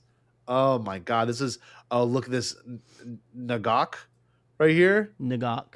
That's the one that eats Din. That like eats his head. Oh my God. And Rotta's fighting them. Okay, this one, I don't know if it makes it into Bulbous. The main. It did not make it the Bulbous. The Scrimp. The Scrimp is a total... Name. Okay, that's awesome. The Scrimp is a total mystery. Man, that whole sequence is one of my favorites. and you're not going to wrap up right here. I mean, we'll go as long as Jerry and I want to talk about this movie, and there will be follow-ups. We haven't even planned next week. This has been the one thing we've all been really leading up to in terms of just being excited over something. And well, you know, obviously we're not wrapping up right now. I just want to highlight some more things that we put in the thumbnail for the sake of it. Man, the Enzellans, dude. Before we talk about the two droids, the Enzellans were incredible, perfectly executed. The Rise of Skywalker keeps giving, dude. You're right. You said it best earlier. It's like whatever you watch mattered. You know what I mean? And like now these weird Babu Frick's little parents or whatever. They'll take the best little things too, and they'll make them like they'll do a focus on them. Like Babu Frick was already a big thing, and you know he has this little like where he pops up like he's like it's a cartoon, you know, like, hey, in the fighter, which still gets me. But I love the fact that they are just like the writer's excuse to just kind of just be weird little guys. Yeah, you know. They're just like, hey, big guy, first round's on me. They say just like they just talk. They just talk normal, but they're like, so you notice the way they talk? They'll be like, oh, of course. Well, we'll be back, Mando. I can't wait to get the subtitles. Good shot, baby. I'm looking so forward to the subtitles in that part. You know, we gotta go save big guy. That's what he kept calling Mando. I keep picking like little things out and stuff like that. But they always say just like, it's like someone sitting in the audience talking about the plot. And that's what they feel like to an extent. It's so good. What was my favorite was Maddie Mourner was that? It got me. And he got me. It is just like, and it's, I was so, were you terrified? I thought that thing was, I thought he was going to die. I didn't know that he was still alive. Yeah, me too. And just like I was like, oh, this is just gonna be sad. I don't want to. But I have to give a shout out to it. And Maddie Mourner has been bringing it up. I saw him bring it up on social media and in here, and it's. I think the breakaway, probably funniest line in the whole thing, and it's gonna be endlessly quotable. Big pipe, huh? Big pipe, huh? Was so like good. I was not prepared for, because I know good shot baby's coming, you know, like a bad baby, you know, like okay, whatever, no squeezy, okay, cool. Big pipe, huh? Was just so mundane and so well placed. Is that it goes way back and it's quiet for a second. He's like, big pipe, huh? It echoes a little bit, then it cuts. Oh my god, man! It's just so fun to have playful Star Wars. That would have been the character, like the pit droids I gravitated to, or Jar Jar. It's got the Jar Jar thing. Don't care what it says. It is a pivotal play. They are a pivotal players, like Jar Jar Binks is, and it makes you want to go buy that damn sideshow hot toy version because it'll look so good next to my Grogu. And like, I hate that I almost would have spent $200 on that shit. Not necessary, but boy, in my body, I'm like, I want that so bad, you know? Yeah. It's just got the sauce, man. This movie just delivers. It doesn't stop delivering. It has those little moments that feel so special. And like, we even talked about Sigourney Weaver. I know didn't have much of a role, but like, still so cool to see her in Star Wars and kind of have like commanding presence in those scenes. You know what I mean? Like, well, kind of intimidating, kind of exciting. Very. It got people. But like, she's got like that. She's got like that motherly. That's the wrong thing. She's got that like caretaker like personality with Din. Yes. It feels like, you know, she's a Din mother in a good way. And because again, this is the first time we're seeing her. She's a new character. And to see that repertoire they already have with each other and everything was just really cool. Like the whole, like where she gives him a hard time, like, hey, you busting my balls, whatever. But then like, yeah, we're still going to make sure you're taken care of and paid. Here's a new Razor Crest. Here's this, here's that. Yeah. The part at the end that I love, and I want to talk a little bit about Din, like his character here in a sec. But when she goes, we take care of our own, and he's like, I'm just an independent contractor, and she goes, sure, Mando. That part was great. Yeah, Yep. then Grogu, because he knows the truth. But I He knows love the that truth. because he is that. He wants to still be his like badass self and everything, but he betrays himself. He's always going to do what's right, and he's chosen a side. Already. Whether he says it or not, he's chosen a side. He knows what he wants to do. He's Din Djarin is on the right side of history, even if he doesn't want to say it. It's spectacular that you can get an A-lister like her to act alongside some of the strangest little critters and creatures. You know what I mean? Like, another funny thing that no one else has highlighted in our space or anyone I know, those damn BDX droids that were on every press junket that like NVIDIA like brought out to on stage, like, look at the technology. And I know they're going to be in the parks. I know that's part of it. They were like a parks project that made their way into it. I just love they're on Fortnite. I bought the BDX droids before the movie came out. I got I'm one like, that follows me around. They're gonna be huge, and they just two shots, beginning and the end, and that is it. I have to say, I'm a little, and this is just the canon nerd in me and stuff. Yeah. I know they're slightly different from BD1 or whatever and stuff like that. I like that design for it better than the clunky, like, it's cool. They're walking around. It's awesome. It's great. Yeah. I don't know. I miss BD1, man. This is a good point. BDX droids are the BB9E and the Zuvio. They really are. That's very true. They really are. And I'm okay with it. But man, it's such a cool thing to like even to notice the background stuff like that and be like, oh man, like there was a Twi'lek on the Adelphi Bay on the what's it called? I just saw that today, like when they're going to see the Razor Crest, the blue Twi'lek. Yeah, the B-wings. Eleanor is just now starting to like differentiate, like recognize species like that, because we were watching something the other day, I think in Ahsoka, and she goes, hey, look, there's someone like Hera, like there's another, and it's just anyway, sorry, that's the part of being a proud dad moment. That's the part of being a fan of this now, is kind of getting to see that weird stuff that happens in the background. The only planet that lacked aliens to me was Shikari, and I don't know if that was intentional. They did have the what's the horn guy called? Not a Deveronian. I forget the name of the species. It's one of the Jedi Council members is that same species. And Ikachi? Yeah. So Ikachi. I love the Mando breaking his horn as like a as a fuck. That was you. Great. I love that shit. And all the way. Okay, I'll say it again. Fuzzball is canon in Star Wars. We know that from Skeleton Crew, but now it's made a theatrical appearance. Now it's been a theatrical. So, Captain Jafar Jackson, where we at, baby? We're gonna get you back. You're gonna be the first Jedi that uses like the Force, but it's rainbows and it flies on your fingers. So that's gonna be sick. We're gonna get Jafar. We're gonna make the what's it called? The petition to get Jafar Jackson as Captain EO. And there is a Captain EO cosplayer that I followed that went to the Michael Jackson movie, and he went on the Rise of the Resistance ride. And he's going, Hooter! Hooter! Hold on, Hooter! Oh man, it's so good. Man, see, we got to have Hooter in there. The Hooter's next. Hashtag bring me Hooter. Well, see. Yes. I mean, well, it'd be.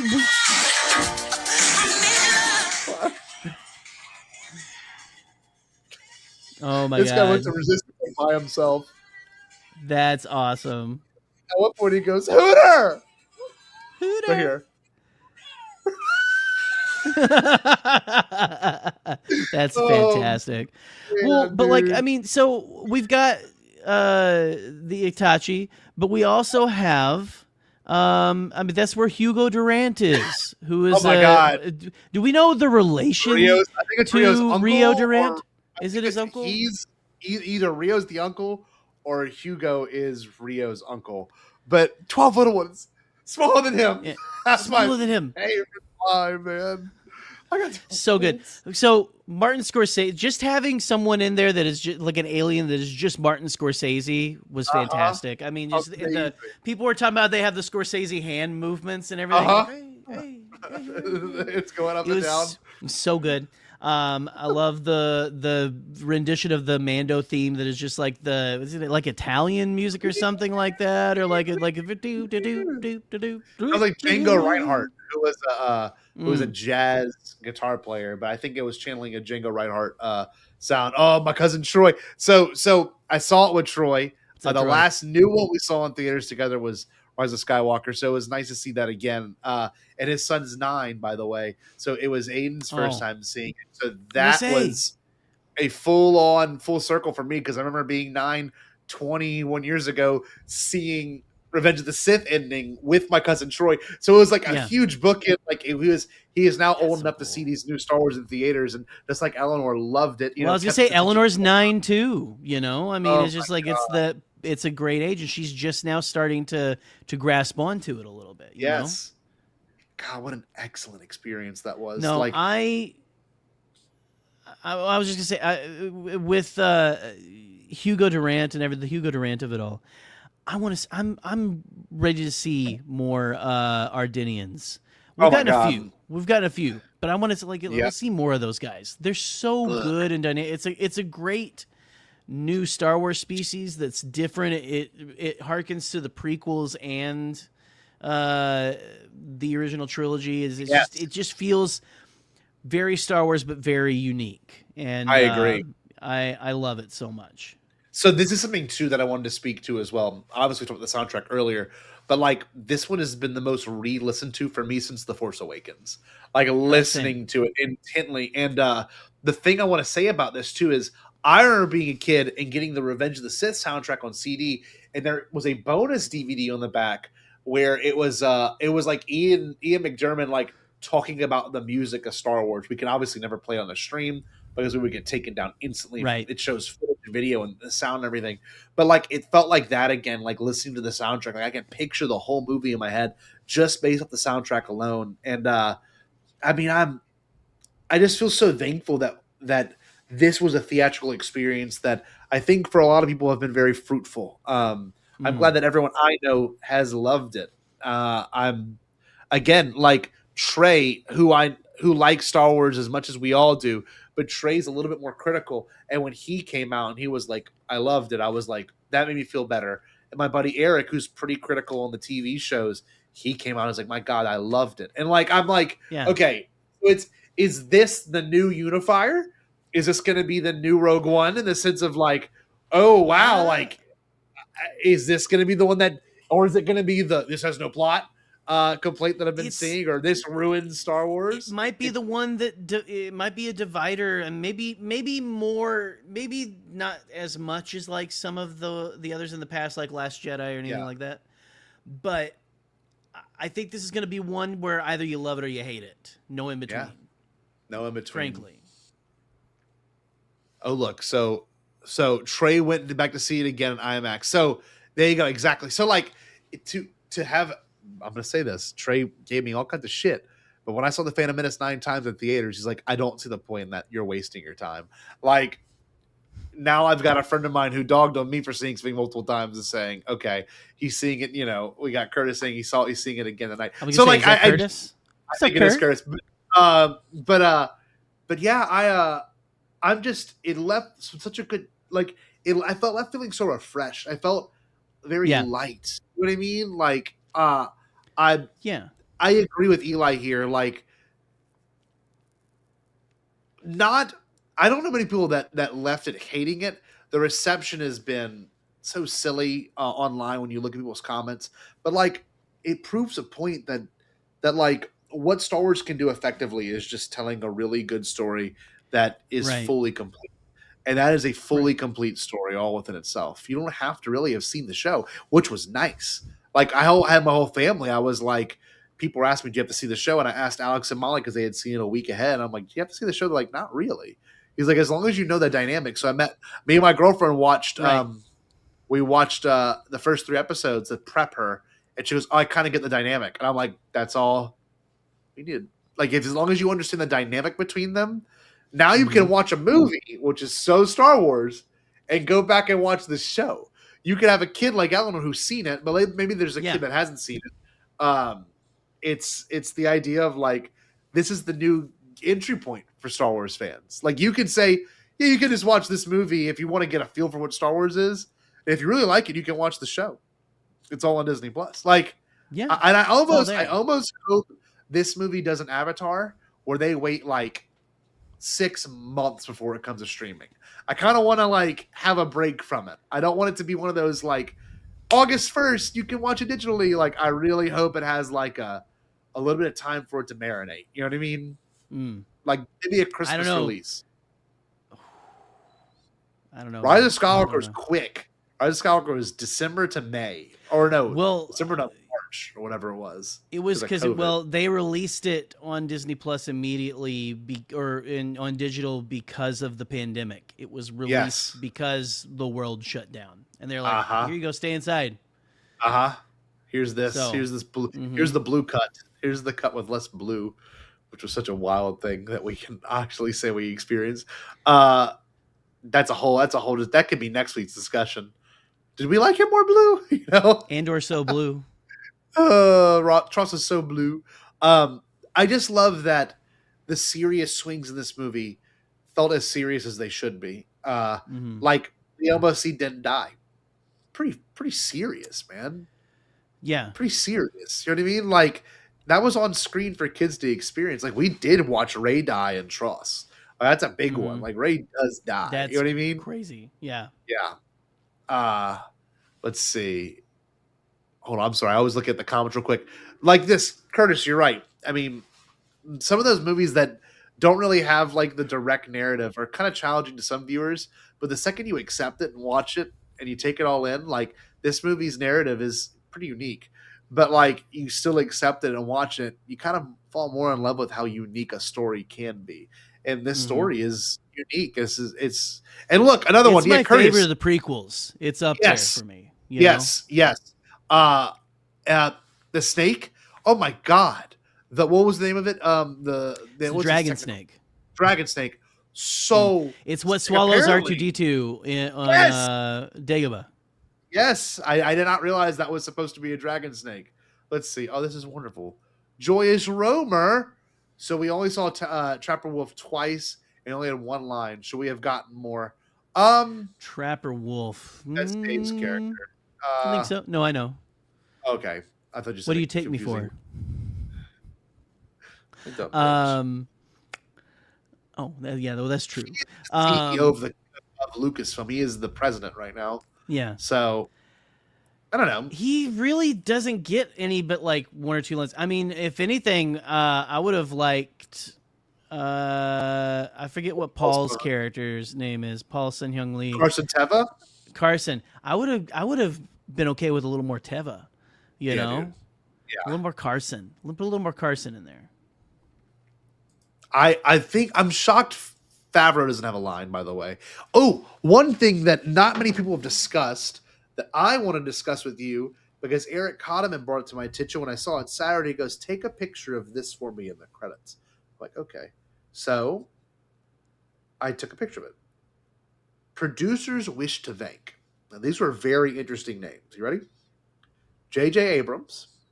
I'm very curious to know why J.J. in particular. Oh, that guy don't get Star Wars at all. Guillermo del Toro, which we now know that they consulted Guillermo del Toro on the Hutt stuff. Filoni it's got and monsters Favreau. that's going to have him. Oh, yeah. Okay. Rick Famuyiwa, which we know is the main producer for season 3. He's in there. He's one of the X-Wing pilots. Robert Rodriguez, which is another big producer of Book of Boba Fett. John Watch was a Skeleton Crew. The one that got me the most was Edgar Wright. I have no idea. Oh, okay. So JJ was the Anzalans, but why Edgar Wright of all people? That's the one I can't quite understand. The next one is Taika. So Taika obviously being involved in The Mandalorian as well. Maybe I'm confused. I don't remember who MJ Anthony was. EMJAY Anthony. Was that another director? Let's see. Sure. MJ Anthony.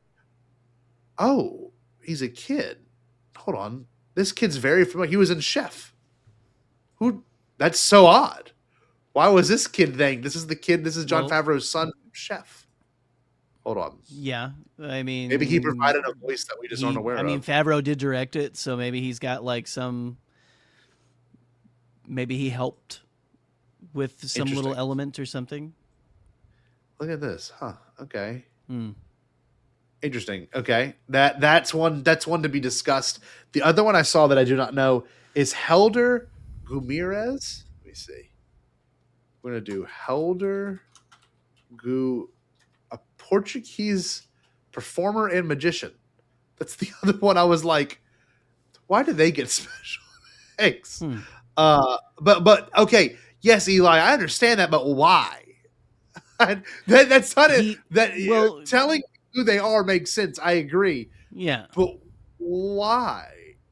I just maybe they consulted him on some scenes. Yeah, it's so strange, huh? Yeah, that is odd. That's another one I just wasn't expecting. And then the other one they thanked is the California Film Commission, Film LA Inc., and Disney Imagineering. So those all kind of make sense. Also, the very first one to be filmed entirely in LA. So that's a big one. Or Edgar Wright. So yeah, maybe a set visit, but it still doesn't. That wouldn't be enough to get a special thanks. I mean, that's the last credit before the movie ends. It's literally that credit. Filmed in, and then the soundtrack, and then it's going to be the final bit of the production companies. And another one that was shocked, Gollum Productions, which is Favreau's production company, was not in the list of names, which I thought was very interesting. Because Gollum Productions are the ones that made all the Mandalorian and Book of Boba Fett. If you watch them, they adapted the Edgar Wright Ant-Man script into Mando and Grogu. There's no heist. There is a heist aspect. Maybe they consulted him on how to pull off a heist effectively. I don't know. So there's that kind of stuff that I can't wait to speculate more on. And, here's where I'm going to get kind of salty.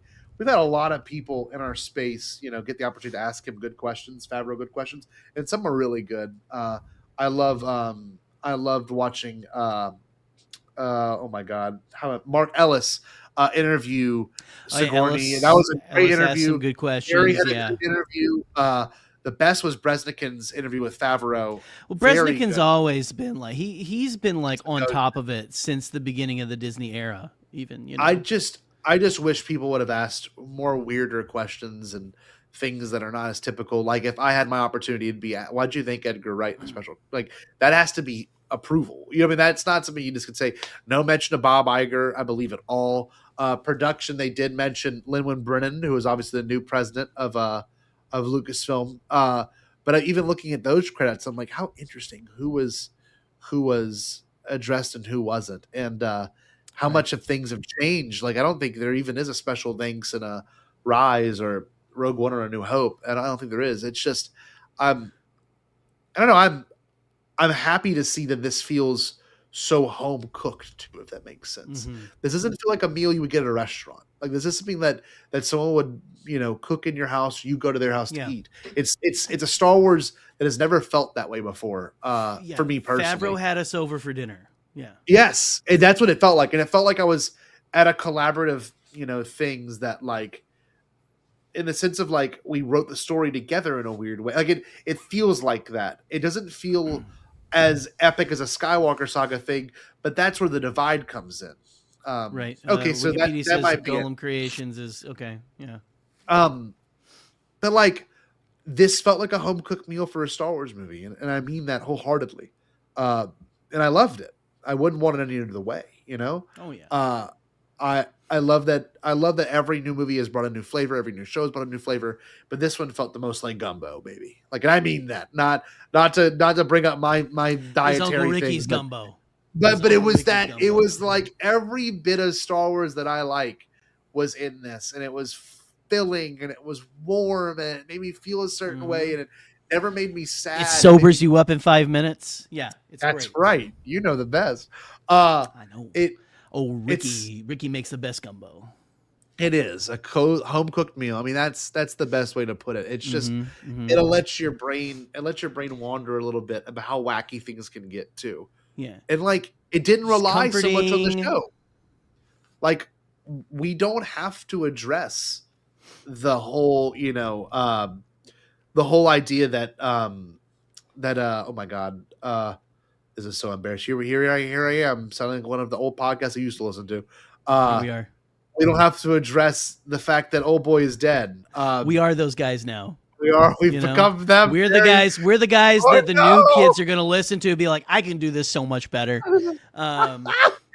Old guy's dead. Oh, you talking about Grief Karga? Karga.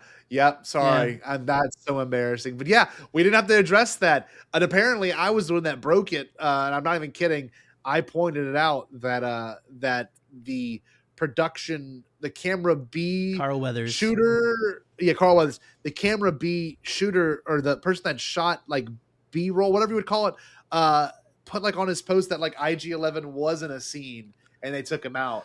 And there was a scene where Din rides some sort of beast on Al-Hada. That was taken out. Like, I love that those nuggets are going to show up and then that'll allow more fan questions and speculations as thing go through. Like Taika that's probably why he got the credit. He probably recorded some lines for that thing and they never used it. So probably.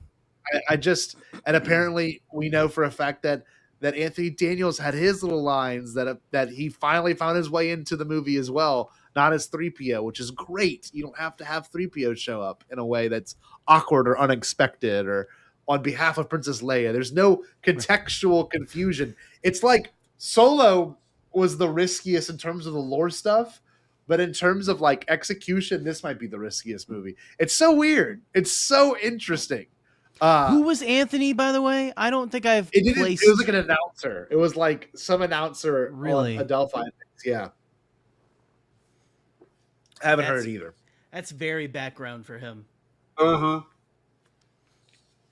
And I don't know much more you want to talk about. I'm getting a little tired. I've enjoyed this very much. The only thing that I really kind of want to press on is just an observation. We've known this about Din for a long time.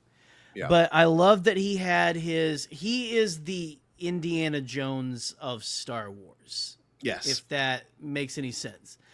So Mandalorian the entire time has been like it is a Western.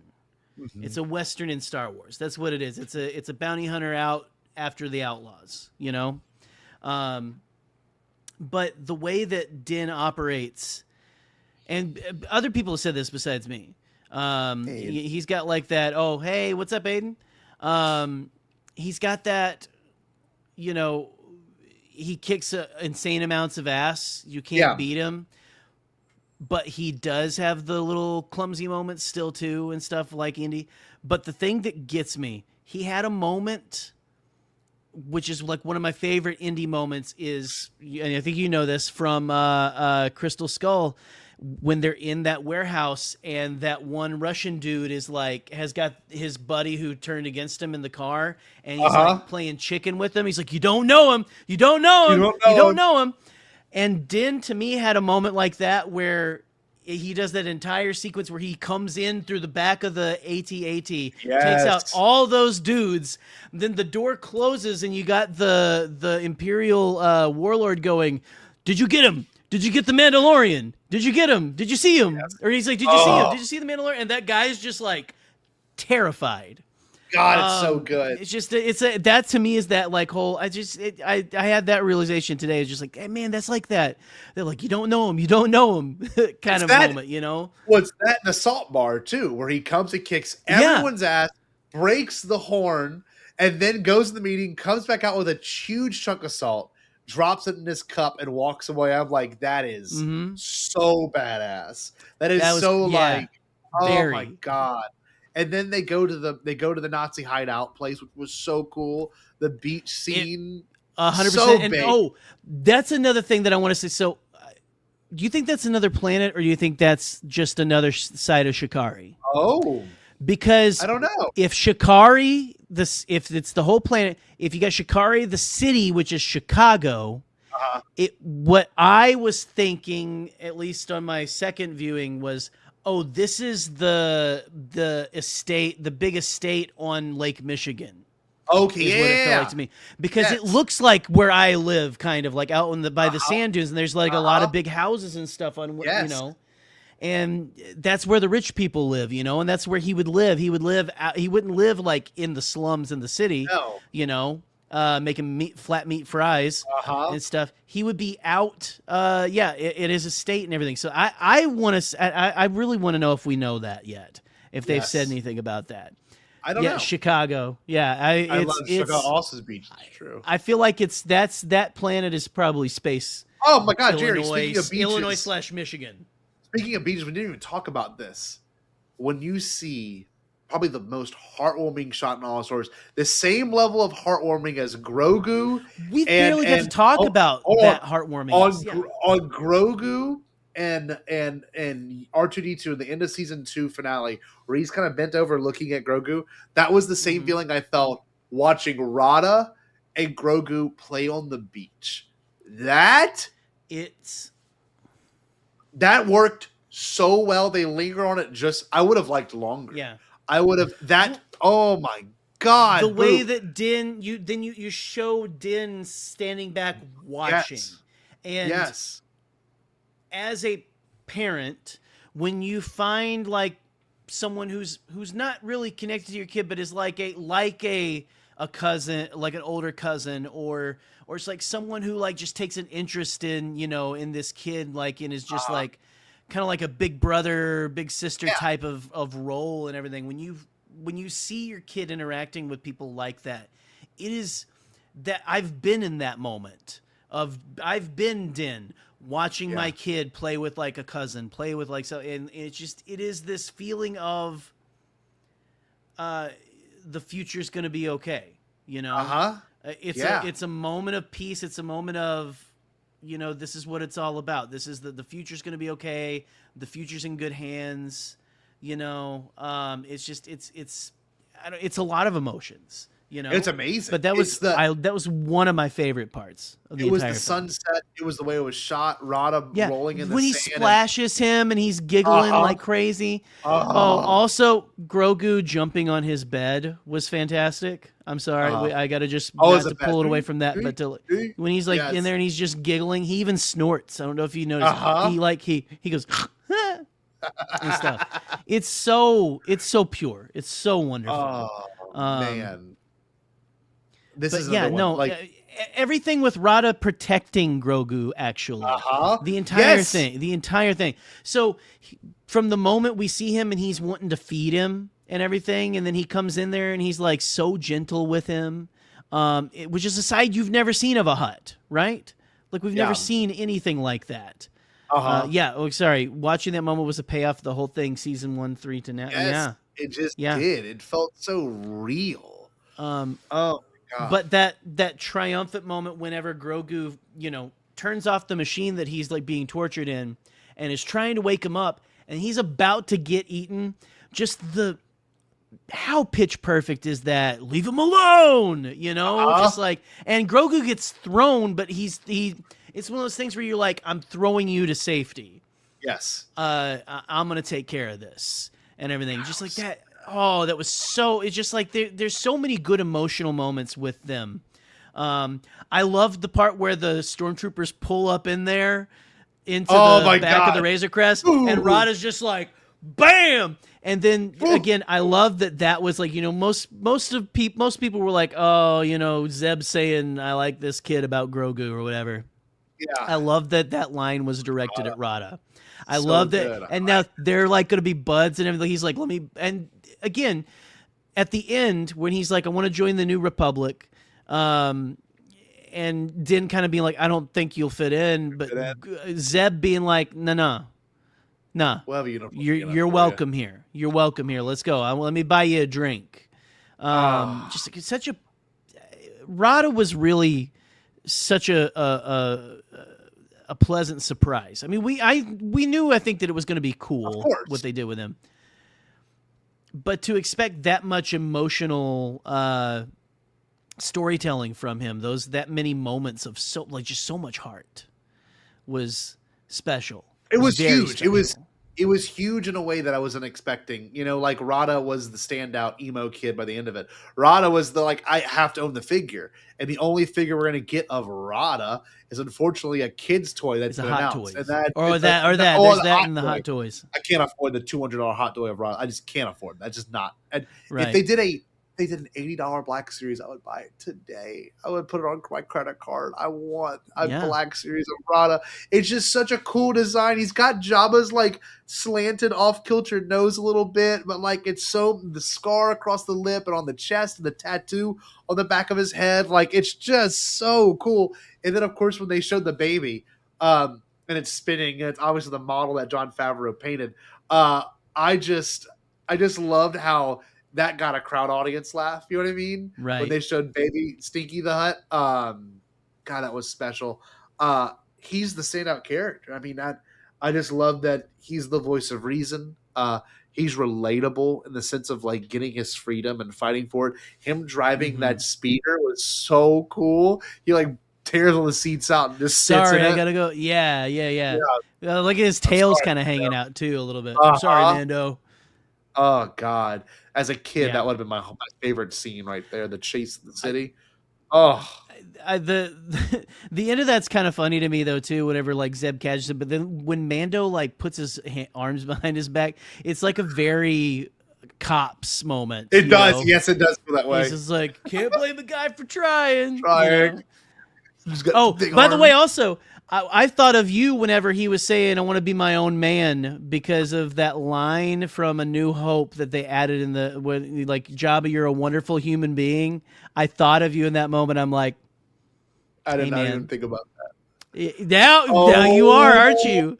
My God, you piece of shit. You just ruined that whole movie. I didn't even think about that. Now that makes that moment even more You're like this, like, you know, being. you're a wonderful human being. Only Jerry could have came up with that. Holy it was the first shit. viewing too. I was like, he called himself a man. What a good revelation. That is that You're it welcome. continues You're that you're a welcome. terrific human being. Holy cow. I love the I would have torture not you. have thought of that. Jesus Christ. That's so good. But listen, you can still love the ROTTA is just your flavor, right? Sure. You know? Yeah. I just love that character resonated with me so much. Like the desire to be better, and you know, you can't help him, you can't blame him for wanting that, you know. God, it's just the payoff of him being saved by Grogu in the end. And we didn't even talk about that. Oh Holy my God, shit. When he lifts, That was oh man. selfless. Grogu being Grogu. He sees who's acknowledged him and who is sweet to him and who is taking care of him, and he saves him. And like, I was like, I didn't think ROTTA was going to die. I didn't think he'd be, you know, force lifted though. That's not where I was going at all with that in my brain. No, not at all. But I mean, it was a great reveal though. It was a great reveal. And music swelling. I mean, it shows again. And this isn't a thing because he's a Hutt and he's huge. This is just we're seeing the like Grogu's skills in the Force, especially getting better because he's not falling asleep when he does like big things. He did multiple things with the Force there, and didn't fall asleep. Didn't you know, he didn't get tired and things like that. So he's really coming into his own.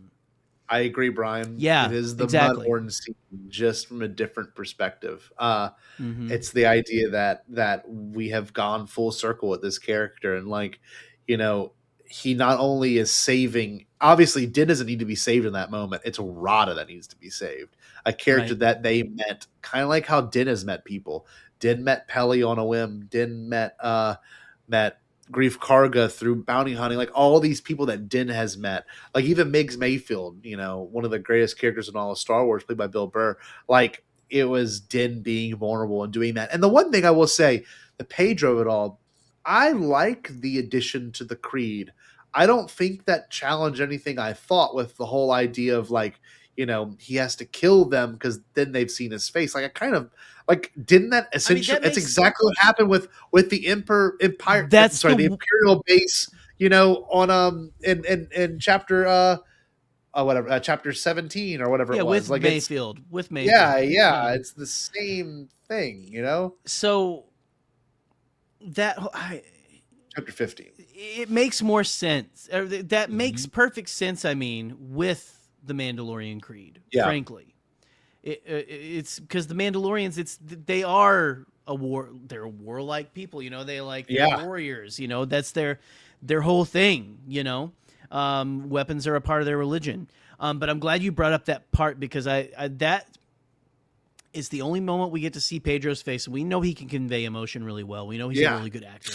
Oh yeah. But the way that they show that parental anger, right? When they threaten Grogu, like, you know, like they say like, hey, when you're gone and he's older and you're gone, it's going to be his turn to suffer. Was just, and I don't know, man, that whole scene with him and that, like, he's like, you know, like you said, you know, like he's not losing his edge and everything and like that, but he's still got that heart. Like he sees what happened to ROTTA and he calls them monsters. I don't know, man. This movie's fantastic. For Martin Scorsese hands, absolute cinema. Absolutely. I was gonna say, I think Brady in the chat earlier was saying that needs to be the new, like, we need to have a Hugo Durant pure cinema meme now. So someone work on that. So my last question, and for everyone in the room also watching, how many more times are you going to see it? What's your next viewing habit going to be of this? So I know you're seeing it Saturday, but once it's done and you've showed it to Ellen or you're on your fourth one, are you going back after that? Are you going to take a break from it? I'll probably go back. I like to see a Star Wars movie as many times in theaters as I can because they're not always going to be there. And do you have A-list too? Yeah. Oh, yeah. So we've got so many good movies out that's what makes this a little challenging for me. It's because in 2 weeks, Disclosure Day comes out, and that's going to be like we're gonna review that one. We're gonna have to do it because that's my probably most anticipated film in a long time, and it's the buzz that it's getting that we've been seeing around there. We saw a tweet today that was kind of funny, but just with people replying to it, but the fact that it is getting like, I didn't know that it was getting like such high praise already. Like I think they were saying it's one of his best. Oh my God. For Spielberg, for Steven Spielberg. I've got a coworker who gives me jokes with me about how I glaze Spielberg and everything. And but how can you not? The man who made E.T., the man who made Jurassic Park, the man who made Schindler's List, the man who made all of this stuff. But no, sorry, Disclosure Day. It's top of my list. I feel like it was made for me. I'm ready. I gotta rewatch Close Encounters. Well, it's Disclosure soon. Day. It's Toy Story. It's Supergirl. Oh, good God! It's Odyssey. It's Supergirl. I was getting emotional in the trailers today, like with Supergirl, and like the dog getting sick and everything like that. It's just it's all, I'm gonna be a mess this summer. Jackass the movie. Spider-Man is also coming out. That one's gonna be really good. Odyssey. I mean, it's just, we're stacked, dude. We kicked off the summer with this, and we don't know what we're doing exactly next week. We're going to review Disclosure Day whenever that one comes out, obviously.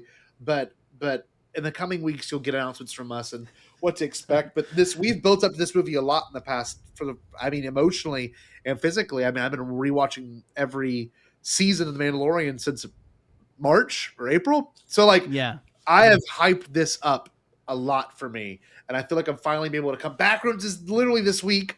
Probably not going to see it this week. Might have to see it next week. But there's just so much coming, and I gotta pee really bad. So, Jerry, let's end this thing.